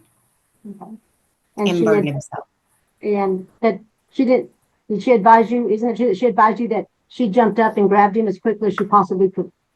She said that she did. Okay. Now, as far as a baby gate, baby gates are usually made out of plastic, correct? Some of them are plastic, some of them are metal. Okay. So if you put a metal gate around a heater coming up the ground, would you agree with me that that metal could become hot and the child could burn himself in? It could possibly happen. Okay. And then as far as what kind of flooring do these parents have in their home? Carpet. Okay. And so if they were to put up some kind of gate, a child that's learning to walk or walking, they could push these little gates that they made for kids to play in and things like that. Would you agree with me? Yes. Okay. So then it would have to be bolted or drilled into the ground. Is that right? Correct. Okay. Did you or anyone from the department make any kind of suggestions as to the parents as to what they could put around this grate so another accident wouldn't happen? We did discuss that they needed to turn off the gas to the furnace and then not use that as the only source of heat. All right, I'll pass the witness. All right, anyone else from Mr. Gary? All right, we still don't have Dr. Patterson. Mr. Alvey, do you have another witness you want to start with? I do not have any further witnesses, Your Honor, and it's actually Dr. Hanson that we're looking for, not Dr. Patterson. I'm sorry, that's right. And Judge, we had, this thing was set, we gave her notice of today's hearing. She advised us that she was not available in the morning, so we asked for it to be reset this afternoon. I'm not sure why she's not available today, but I mean, she's a very busy lady at the hospital, and I'm don't want to rest at this time just because I'm still anticipating her testimony. Yeah, no, I understand that. I made it clear at the last hearing that I wanted to hear from her before I would rule on the adversary. So let's just go on this. Let's go down the list and see. Miss Lucero, did you have any witnesses? Your Honor, I did. I wanted to call my client, Miss Faith. Okay. Miss Faith, if you would unmute. Yes. Okay, and the father Miss Lucero, let me interrupt you for a second. Miss Faith, you had video before. Do you not have video? Did you have to give up the video to get the audio? Because now you're muted again. If you can't. How about now? Okay, yeah, there you go. We can hear you and All see. right. So, all right, Miss Lucero, go ahead. Thank you. And the father of Rowan is Jason Yates? Yes. Okay. And Miss Yates, well, you've been here the last time we were here, then you're here today, and you've heard the testimony that's been presented to the court, correct? Yes, ma'am. I'm going back from my notes from last time and from today's testimony. Were there any statements made by Miss Aguirre that you want to clarify for the court, or was there anything that you disagreed with that was said by her? From last time, my notes have it has various stages of healing, meaning specifically two. Also that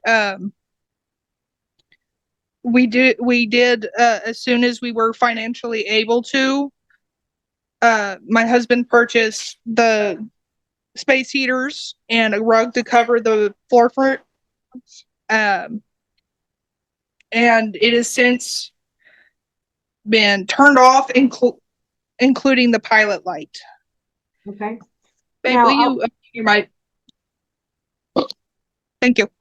Thank you. All right. Okay. Y'all are talking over each other. Go ahead, Ms. Yates. And there was one other thing I had noted down, is that I was going to have Callie look at his previous burn the next time that we went in to make sure it was healing good and everything. Okay. So I want to touch on the first time that Rowan fell and had the burns. It was 2 to 3 days before the second incident, correct? Roughly. Okay. All right. And at that point, what happened then? Or how did he get burned the first time? Let's see. Jason was sitting on his end of the couch, which was the end that he was on. And he was crawling next to the floor furnace. And Jason says he had a sock in his hand and that he slipped and went on it. I can tell you that Jason was already moving to get him off before he fully hit the furnace or fell on the floor furnace. Okay. And now, what steps did y'all take any steps? Because on cold days and Roland was crawling, did y'all just keep your eyes on him to make sure that he didn't go near the furnace or fall on the furnace? How would y'all do y'all's daily lives with him in the furnace? Well, it was cold, and we were actually waiting for our next paycheck so we could go and get like a rug in the furnaces to have a different means of heat. It's just he got paid on Thursday, which is the day after the second event. Right. So my question to you, Ms. Yates, is before y'all were able to take these extra steps, if y'all got the extra money, whenever he's already crawling around, you know, what would you do? Just keep an eye on him to make sure he didn't get near the furnace, or what would y'all do? Yeah, we would keep an eye on him as best we can. I mean, accidents happen, unfortunately. Now, the day of the second incident or the accident, you were home, just you and Roland were at home, is that correct? Yes. Okay. And you heard testimony that you were playing video games, is that right? I was playing a game responsibly. It was a game that I could just set down at any moment if I needed to tend to Rowan if he needed anything. Okay. I was also talking to a friend as well. Okay. And could you tell the court and tell us, I mean, what happened? So I was sitting on my end of the couch, which would be the far end away from the furnace, and Rowan was on the floor, and he had pulled up using the couch. And I saw him move, so I looked over towards him to check on him.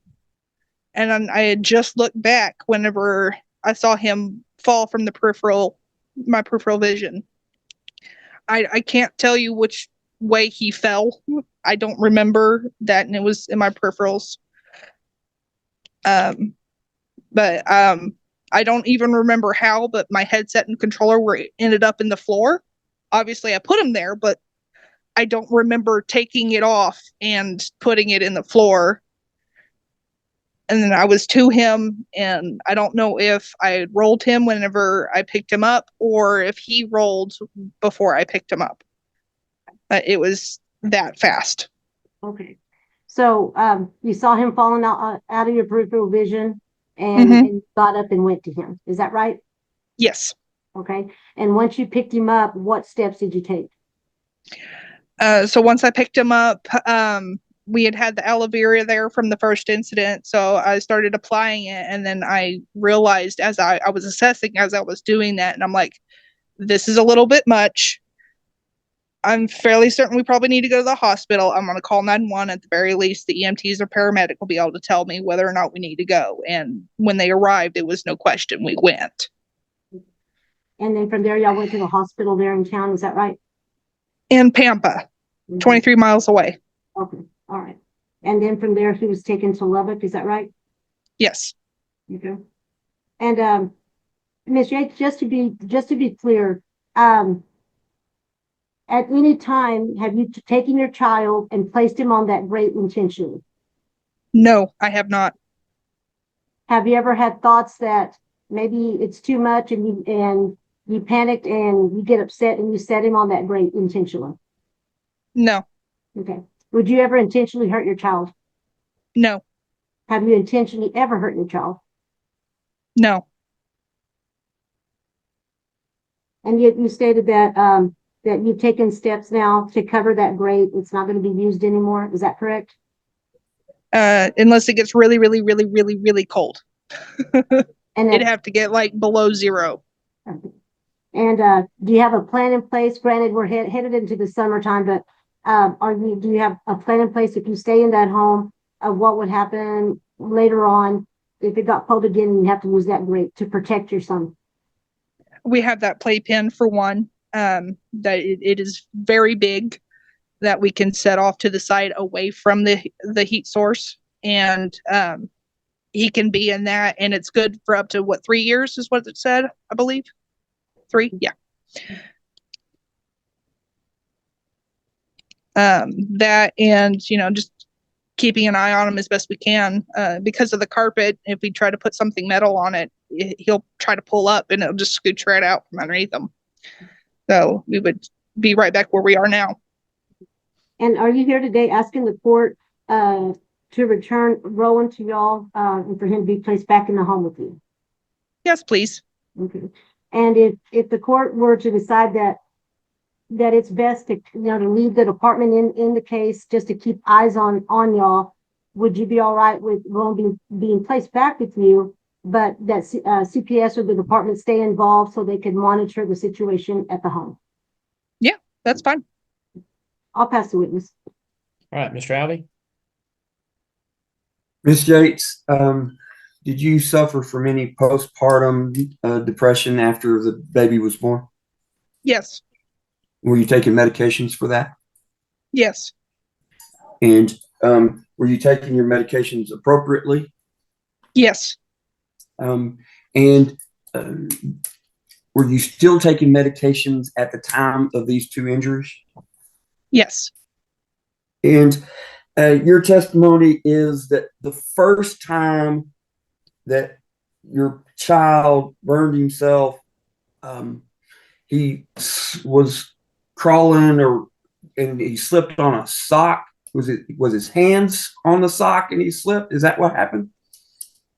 I'm not 100% certain.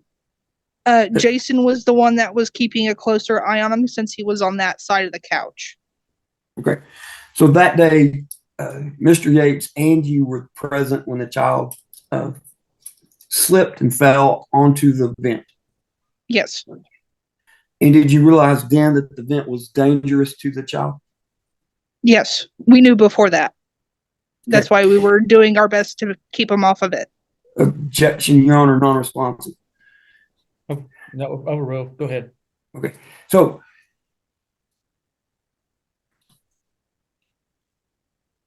how many days was it from the first? Well, first of all, before I do that, did you take the child to a doctor after the first time that he fell on the vent? Not immediately. Okay. And then what doctor did you ever take him to?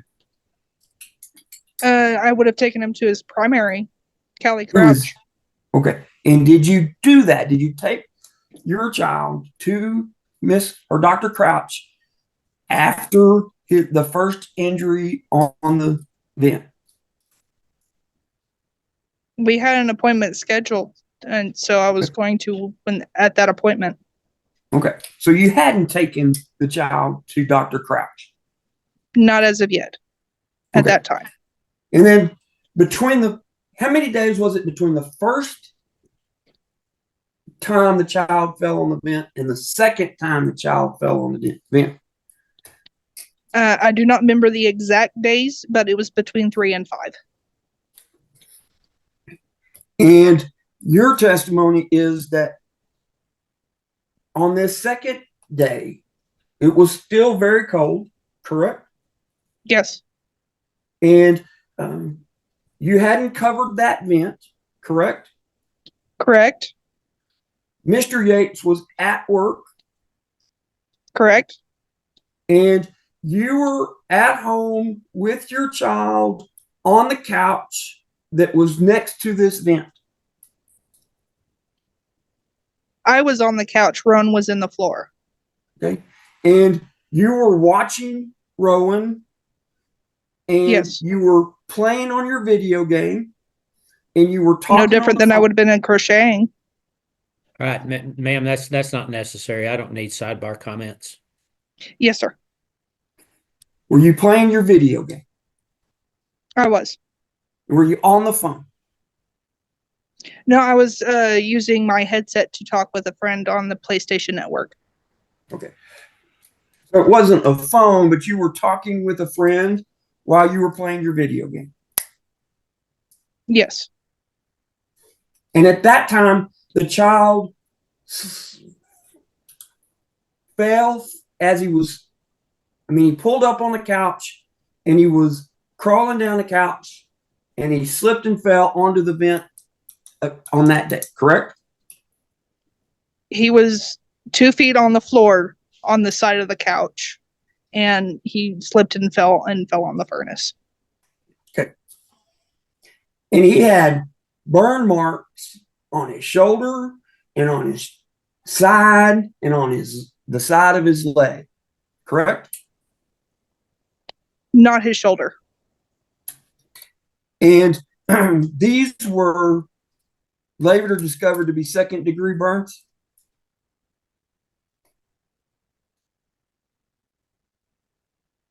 Is that right?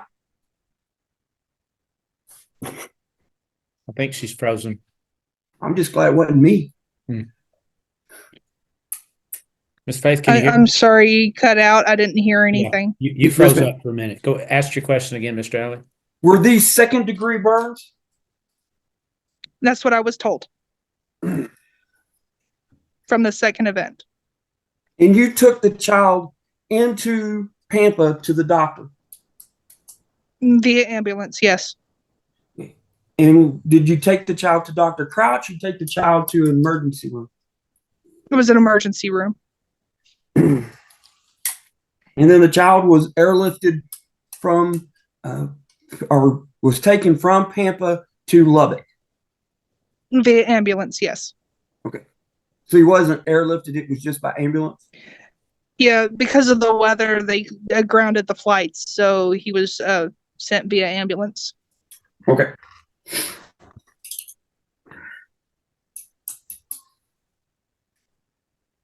Now, you and Mr. Yates have put a carpet down on top of the vent. Yes. And could you have done that? I know that you had some financial issues until you had to buy the carpet, but is it possible to have done that prior to the second event? Financially, no, it would not have been possible. Okay. But otherwise, it was possible. Other than financial.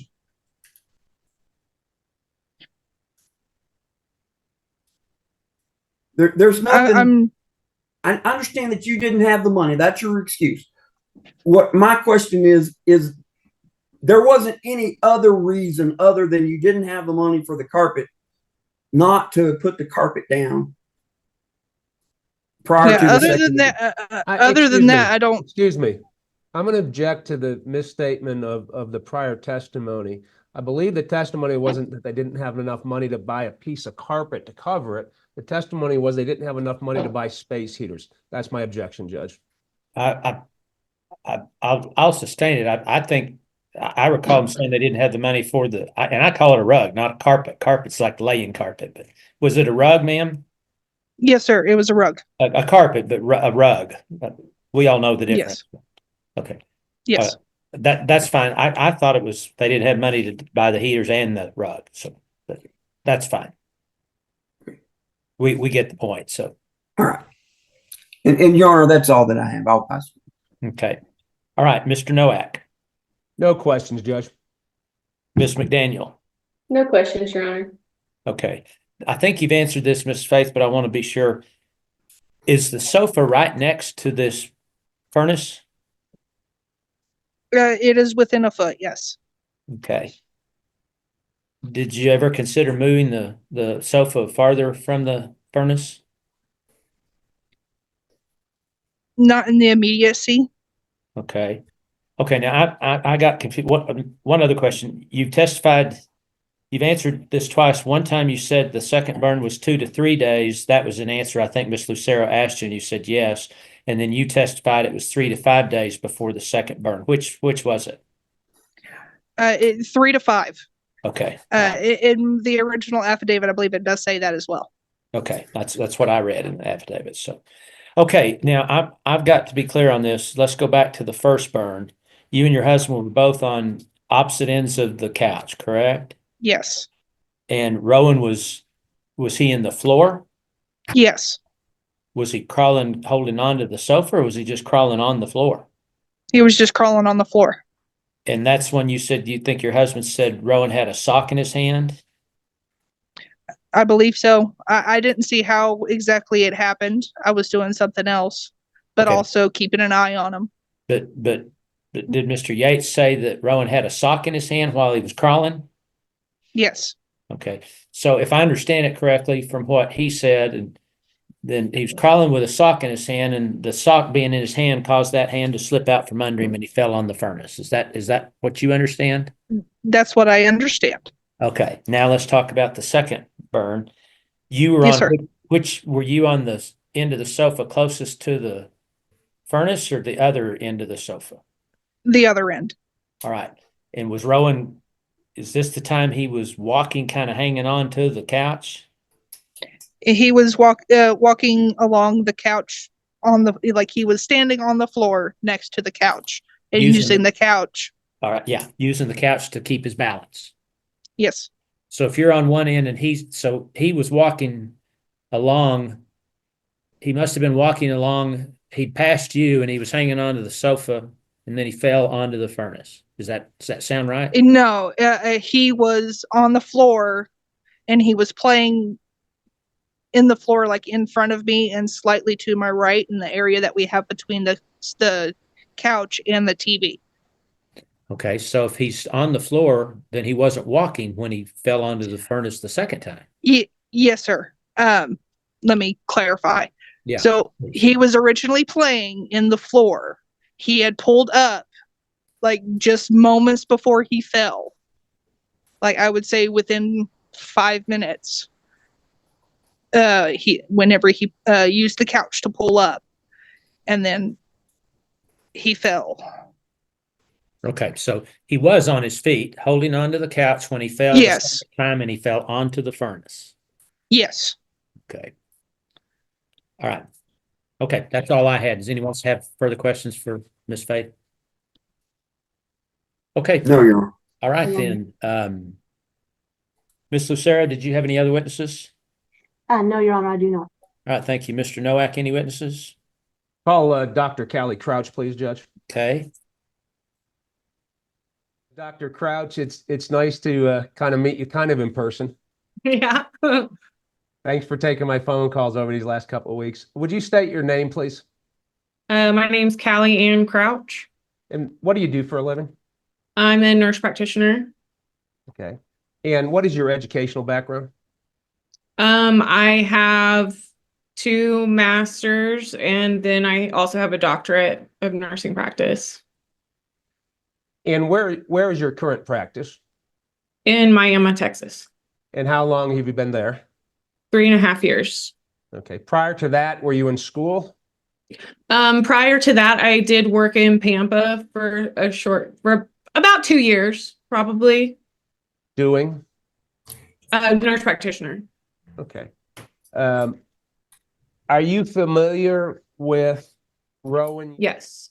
Are you familiar with his mom and dad, Jason being the dad and Jessica being the mom? Yes, I am more familiar with Jesse. Okay. But yes, I'm familiar with both. Have you been Rowan's healthcare professional since his birth? Yes. Approximately how many times have you seen Rowan since he was born? You give me just a second, I can tell you that. Gotcha. And he was born in April of last year, if that helps. It's just about a year ago. And I have seen him for all of his wellness visits. Let's see, we've seen him 1, 2, 3, 4, 5, 6, 7, 8, 9, 10, 11, 12 times. And in those 12 times, you would have seen either his mom or dad with him, correct? Yes. Did they ever come together? I don't think so. I think it was primarily just Jesse that came in with him. Okay. Based upon your observations of Jesse when she brings in Rowan, what would you tell us what your observations are? I mean, she's attentive. She talks with him, plays with him. She seems like she is concerned about keeping him safe, making sure he's not anywhere unattended where he might get hurt. Gotcha. And I'll ask you the same question about Rowan, but I'm not sure you can answer it. I'm not sure how many visits he's been to. If he's been to any, what are your observations of Rowan been? You said Rowan's the child. My bad, Judge. We're going to get to Rowan here in a second. I promise you, doctor. Thank you, Judge. Of Jason. I can't speak to that. I don't think that I've ever had Jason in with Rowan, like ever in together.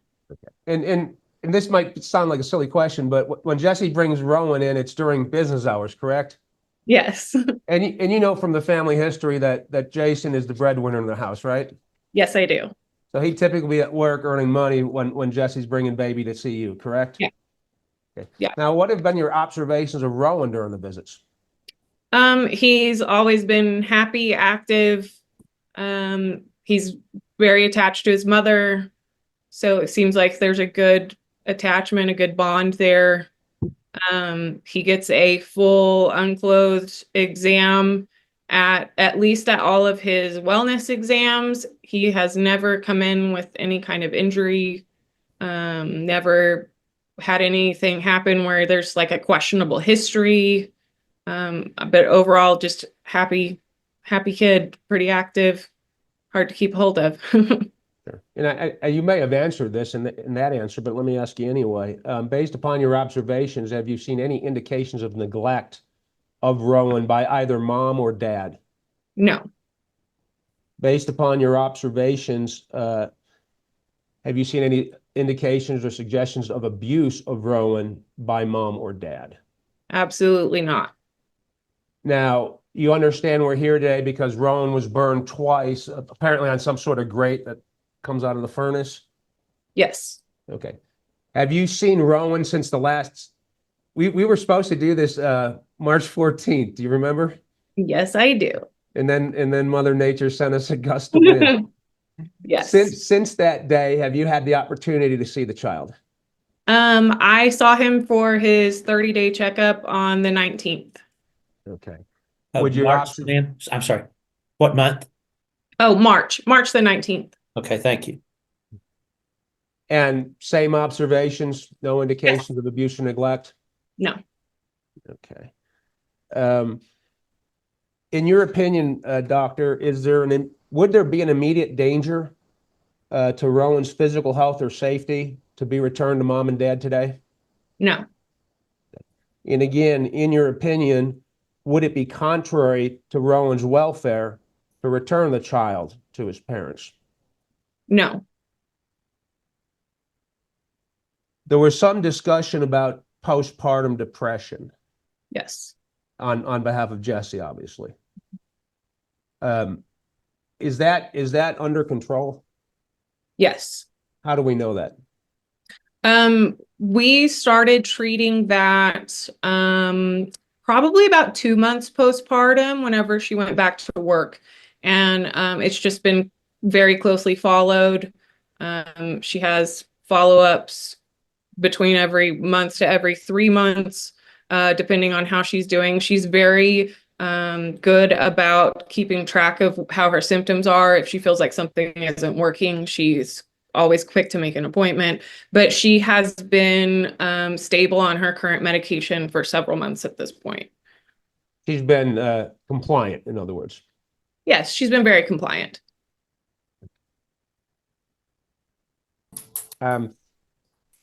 Is there anything else you'd like to say? Because I mean, you're so far the first medical professional we've seen. Is there anything you'd like the court to know? Just that in my personal opinion, based on the interactions that I've had with Jesse and Rowan in my office, I think that it would be in his best interest to be at home with his parents. That's not only your personal opinion, that's your professional opinion as well. Yes, that's my professional opinion. And you understand that if you were to suspect abuse or neglect, you're a mandatory reporter. You know that, correct? Yes, I have made reports in the past, so yes, you take that responsibility seriously, correct? Yes, I do. Would you characterize mom and dad as loving parents? Yes. And protective parents? Yes. Would you characterize these burns as a horrible accident? Yes. Dr. Crouch, thank you so much. Judge, I'll pass the witness. All right, Ms. Travey. 2 horrible accidents. When you agree with me, Ms. Crouch? Yes. And 2nd-degree burns, those don't just happen with a second on a hot vent or heater vent. They have to sit there for a minute. I mean, it probably depends on how long the heater's been on, because I can't speak to how hot the grate was at the time when he was on it. Understand.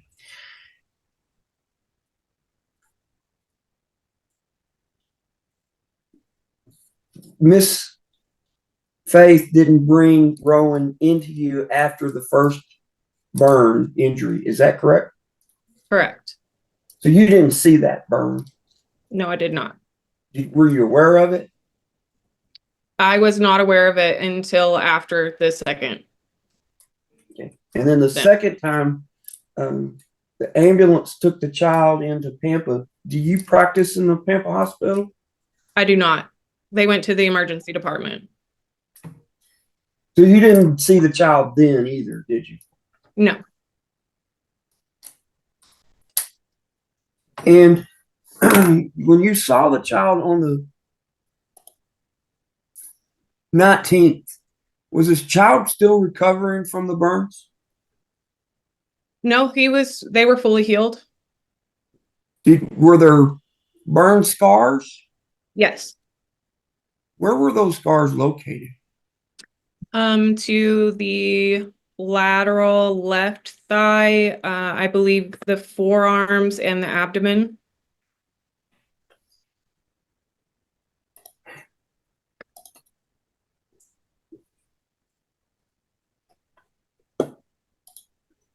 And I apologize. I'm trying to find those pictures. But they were clearly vent marks. Yes. Crosshatched on his body. Yes. And it was on his side, on his chest area, and on his leg area. Yeah, on the abdomen and the leg. Okay.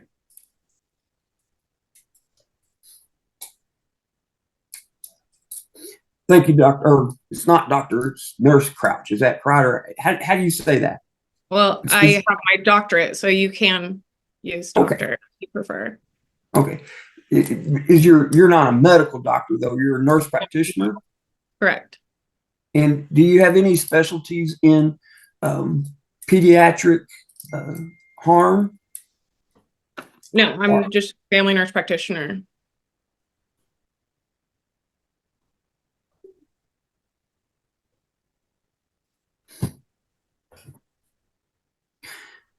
Thank you.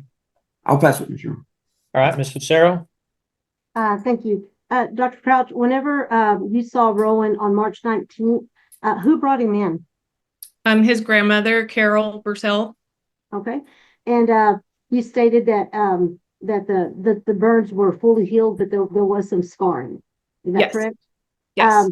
Could you tell if those were interfering with him being able to move around, or did he seem back to his normal self? Could you share that with us?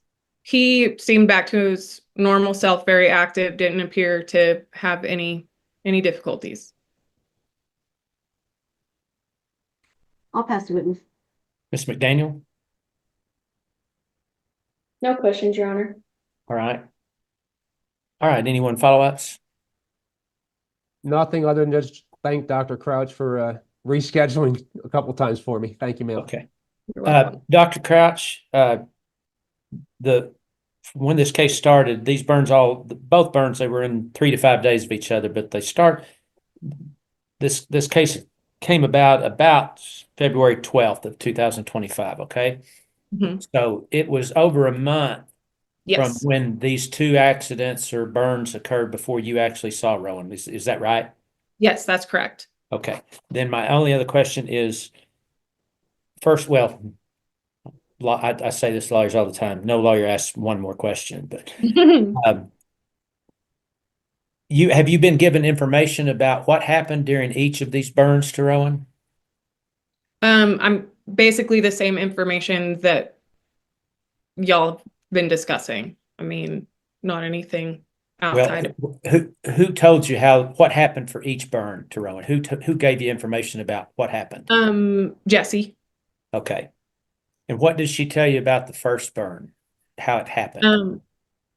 She said that he was crawling and had gotten his hand over onto it and had burned it. Is that all she told you about the first one? Yeah, just that he slipped over and that she had intentions to bring him in for us to look at it and be sure it was healing okay. And then the second incident happened and, they went to the hospital. So what did she tell you about how the second incident happened?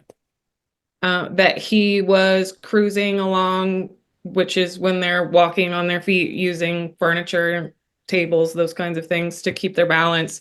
And when he got to the edge of the couch, that he lost his balance, fell over onto the furnace, and she, as quickly as she could, picked him up off of the furnace.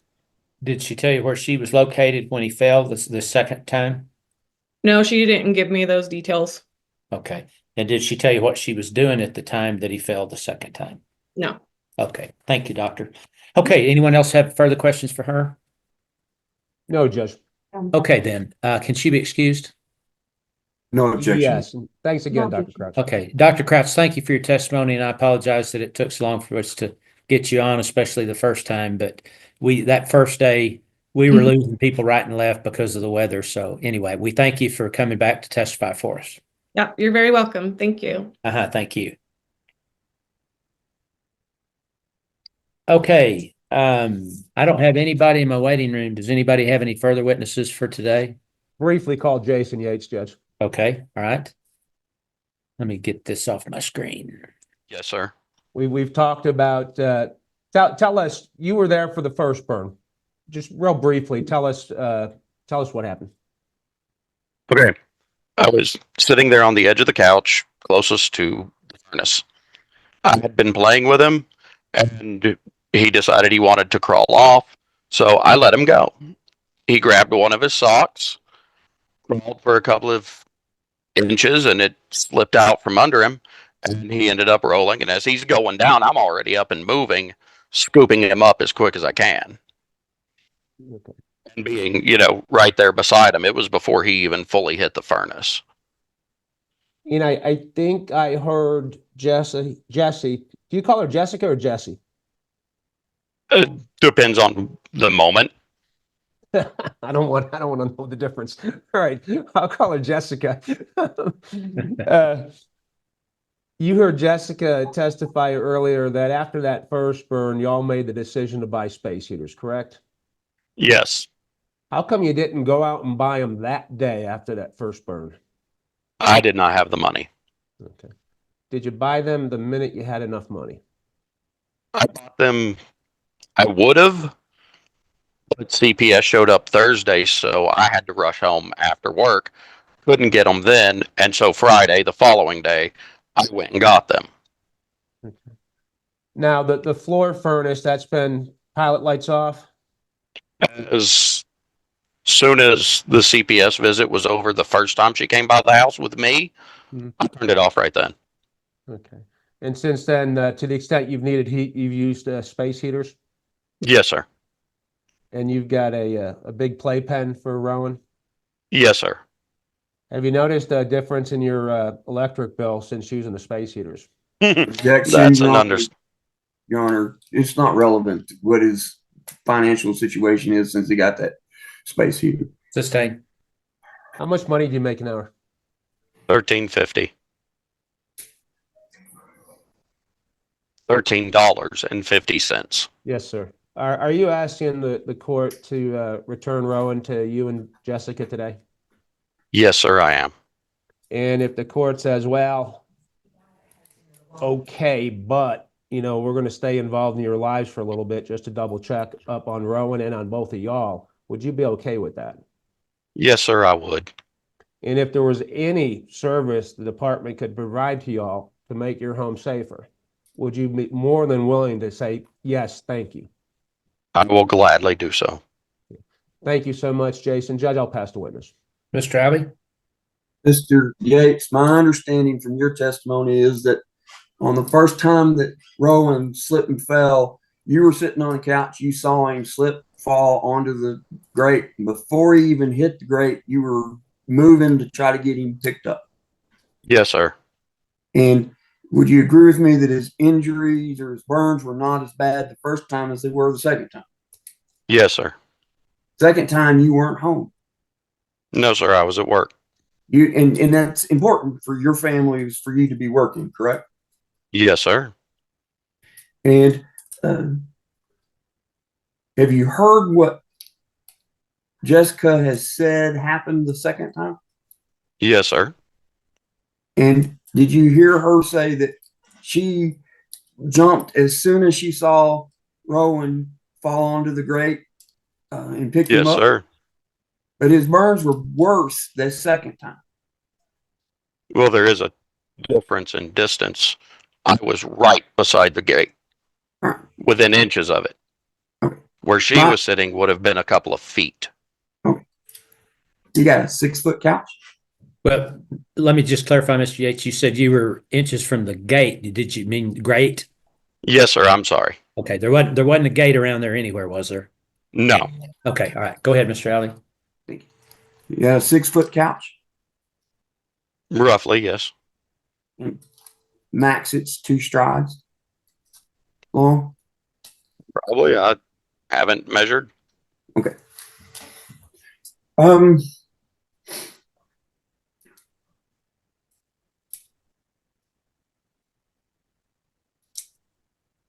I'll pass with you, sure. All right, Miss Lucero.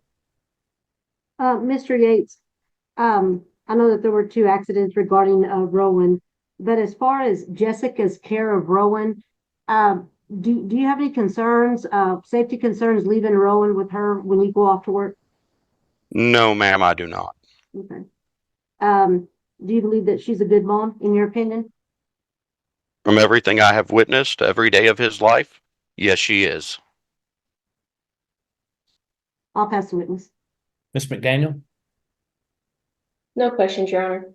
All right. Anyone else have anything else for Mr. Yates? No, sir. All right. Okay. Judge, I do. If please the court, I thought of one other question I should have asked, and I apologize. Go ahead. Mr. Yates, the heater, the vent that was the problem that you've got turned off now, and I understand that.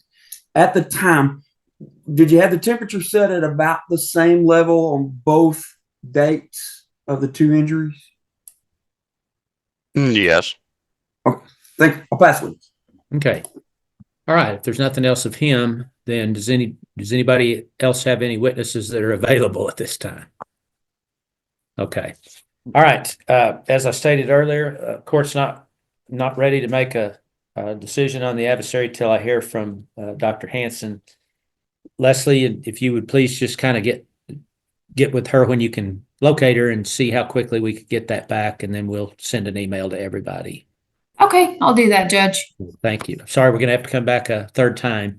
Mr. Yates, I'll just ask you one thing. I know the answer to it, but if the court places your child back with you, will you guarantee the court that that furnace heater is not going to be used again?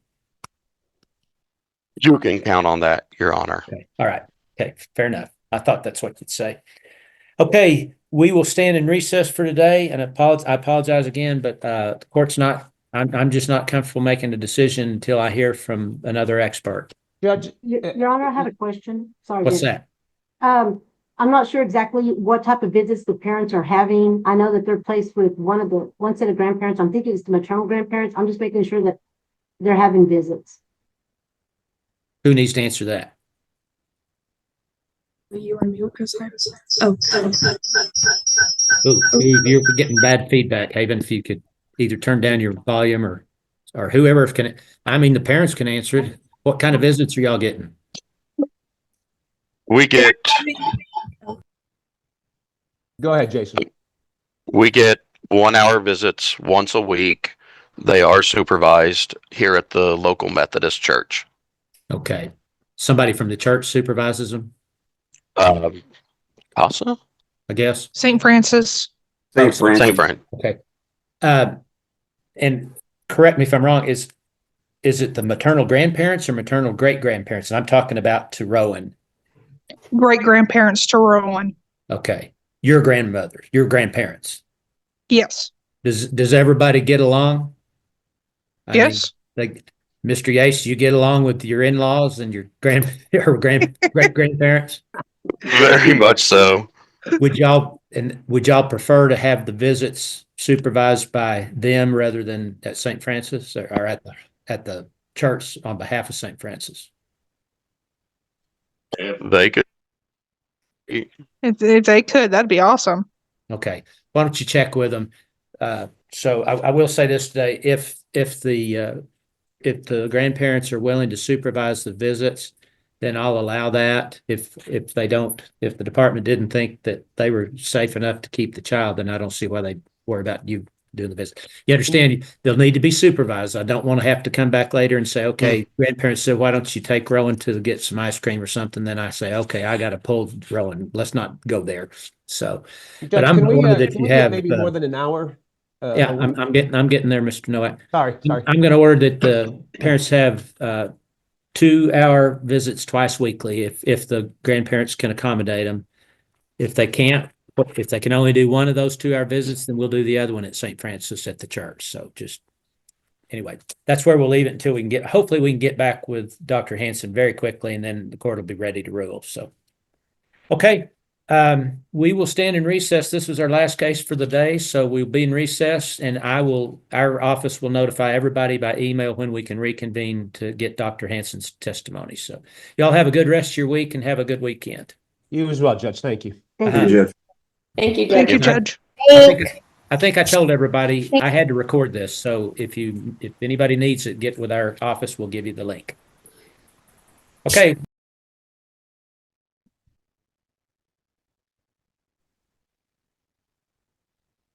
I will, morning, everybody. Good morning. Morning. I'll call Roberts County case cause number 23.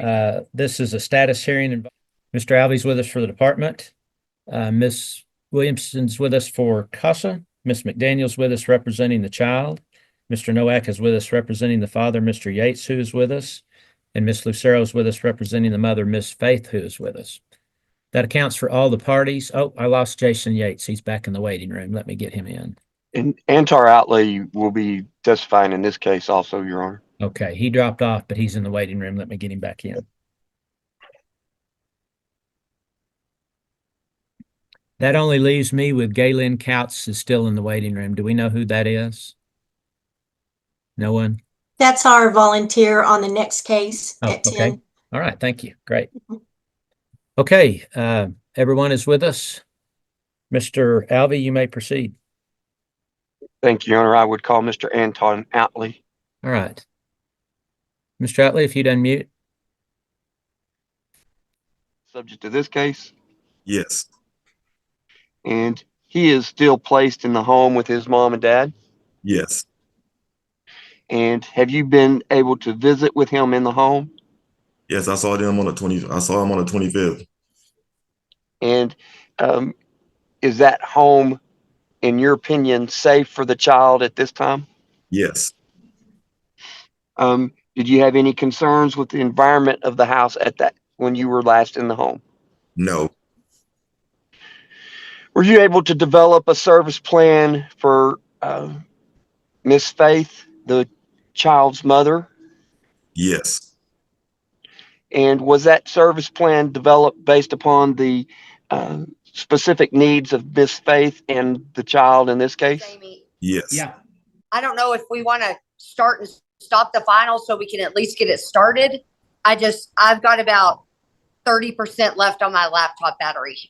Okay. Well, I tell you what, I can, why don't you save your battery for now and come back at about 11:40. And then then we can start it. I can record this compliance hearing. That's no problem. Okay. So I'll see you back at 11:40. We'll call it and get started. And if we're going to lose you, we'll recess that one too. Okay. Thank you. Okay. Thanks. But I don't see Mr. Graff. Are you with us? I am, Your Honor, and I hope you can hear me. For some reason, my video is not showing up, just my background. Okay. Yeah, I can hear you. We're missing some, I don't know who's letting people in. I've got some people coming in that don't need to be in. We've got a problem in that I can record this hearing. Our court reporters, Amy's back with us. Okay. Amy, you going to be able to handle the final if you do this one? Yeah, I've got another battery. Okay. All right. I'm missing Natalie Archer, who represents the mother. And Your Honor, Lorraine Lucero is covering for her. This is Lorraine. Okay. Oh, you're still on the phone line. That's why I didn't. I'm still on the phone. Yes, sir. Okay. All right, let me call Deaf Smith County case. Mr. Graff is with us for the department. Mr. Nowak represents the children. We lost him in our last hearing. He said he would not be able to be here. Yeah, Judge, Mr. Nowak is a neighbor of mine, and we were subject to the XL power outage for wildfire prevention. So I'm appearing from my office downtown, but he may have been caught up in a power loss where his office is. Okay. I need to take care of something with Brittany real quick, so I'm gonna call her real quick. Okay.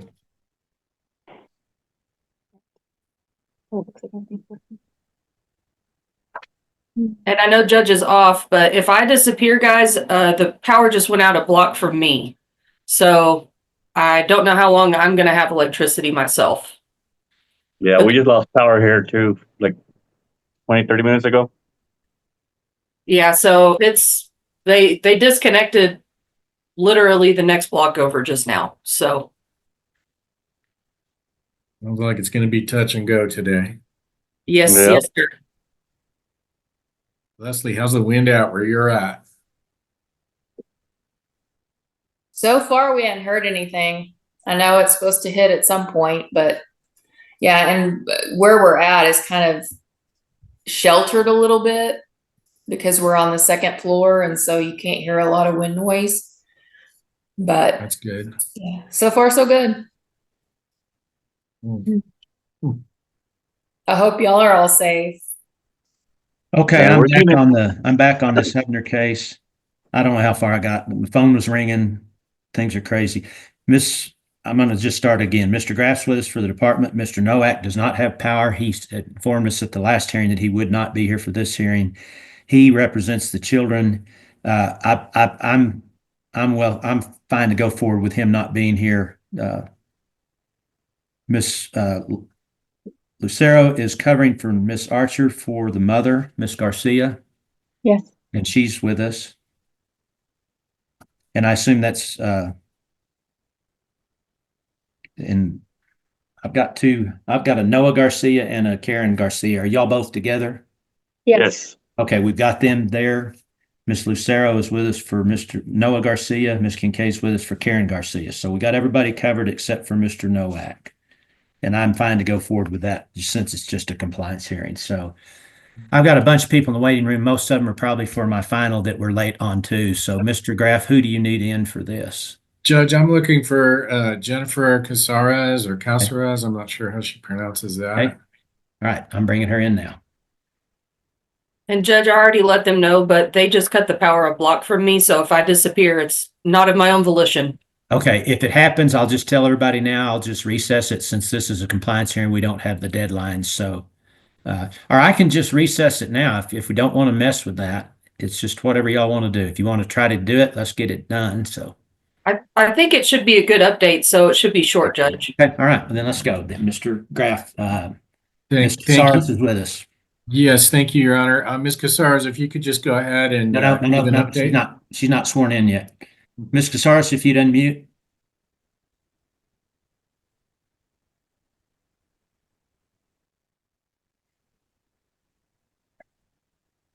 I'll tell you what I'm going to do. I'm going to recess this. Let's reset this. We don't have a deadline, and How about now? I've got a final that needs to be heard, and we're losing people right and left. So, Brittany, what about a reset date on this? Let me see how busy we are on the second. Leslie, what do you think? How long do you think this is going to take just to update me on a compliance hearing? 5 minutes. Yeah, this won't take long, Judge. If you say 5, I'm going to say 15 just because I know. That's safe. So let's just reset it on April 2nd. That we can spare 15 minutes. Yeah, it should be good. 8 to 5. Everybody's talking at once. I can't hear any of you. Okay. All right, then we will notify everybody by email what time on the April 2nd it will be reset to. We haven't set that docket yet, so we don't know time. So I'll see y'all back on April 2nd so we can have this little short compliance hearing. So y'all have a good weekend. Stay safe and warm. Thanks, Judge. You too. Okay. Thank you, Your Honor. Okay, apologize for the delay. We're running behind. We've had problems with internet. We've had problems with losing lawyers. So we are behind, and we may not be able to have this hearing either because Cody Pirtle is not with us. He represents the mother. So I'm going to give it about 5 minutes, and if we don't have him, then we'll just this has already started. This is reconvening the final hearing, so we may have to just recess it again. Let's see if we'll try to track down Cody Pirtle and see what's going on. Let me ask somebody who knows. When we were here, when we started this final hearing on February 19th, I made a ruling that that was going to be the final hearing if mother signed a relinquishment. Did she not sign the relinquishment? No. She has not. Okay. All right, we'll see if we can find him, and then we'll decide whether or not we want to mess with this and try to go forward when we've lost lawyers and witnesses all day long because of the weather.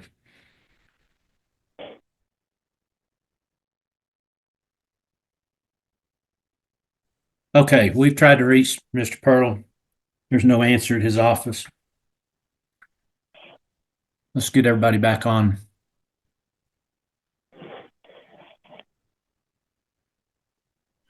Judges of yesterday or the day before, I'd gotten an email from his office that Miss Fisher has not come in to sign a relinquishment. Okay. Well, Mr. Albee, you're asking to terminate her, aren't you? I am, Your Honor. And you're going to have to prove up all the grounds since she didn't sign the relinquishment. So I'm not going to go forward and terminate her without Mr. Pirtle being here, and we can't find him. So we've got 90 days from when we started it to conclude a final if I have to recess it, and this is starting the grounds to recess it. So Brittany tells me we've got a pretty light day on March 21st. That's not a good day for me, Your Honor. I've got jury trial that next week in Canadian, and I don't think I'll be done by Friday.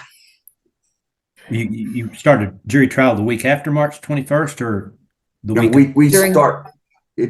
That's the Friday that's the last day of my jury of your trial week. Okay, all right. So let's look for another date. Yeah, that would be why that would be a light week. Sorry, I forgot about that. I don't know how I forgot about it because it's been fun. But hold on a second, and I'll see.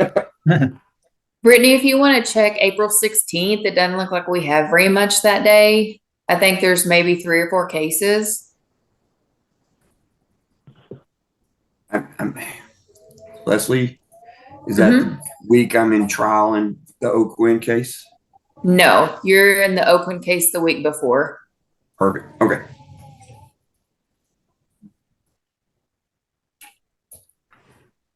Yeah, that would work for us as. What date was that? Yeah. April 16th. April 16th. Okay. All right. Yeah. I mean, I don't want to try to do this. Well, I'm not going to do it because it'd come right back if we terminate her. Maybe he'll have some luck getting her to sign that relinquishment before then. So, okay. This was my last case. I've got people that probably are witnesses. It's Callie Crouch, Christy Sonnier, Yolanda Novak. You want me to just bring everybody in and we'll tell them what's going on? We can, Your Honor. Okay. This is Judge Graham. I had called the Gray County case to a continuation of a final hearing on the Odell child. We can't find, mother's not with us. We can't find her lawyer. So, and we've had trouble all morning, people losing internet signal because of the weather. So we are just going to recess today, and we will reconvene and finish this hearing, hopefully this final on April 16th, 2024. We haven't set the docket yet, so I can't tell you what time, but whoever was going to ask you to testify, or whoever, if you were with the department or whatever, someone will notify you what time once we get that docket set. So apologize for the inconvenience, but weather and Mr. Pirtle being missing does not allow us to go forward. So, all right, this is the last case. Yes. Ms. Crouch, my understanding is that you were subpoenaed by Mr. Nowak in the Yates case. That case was also continued until April 2nd. So Mr. Nowak will get back with you prior to that date. All right. Thank you very much. Okay, sorry for the inconvenience. So, as I said, this was our last case. We'll stand in recess. Everybody stay safe and have a good weekend. Thank you. Thanks, Amy. Thank you, Judge. Thanks, Judge. I'll see you Monday. All righty.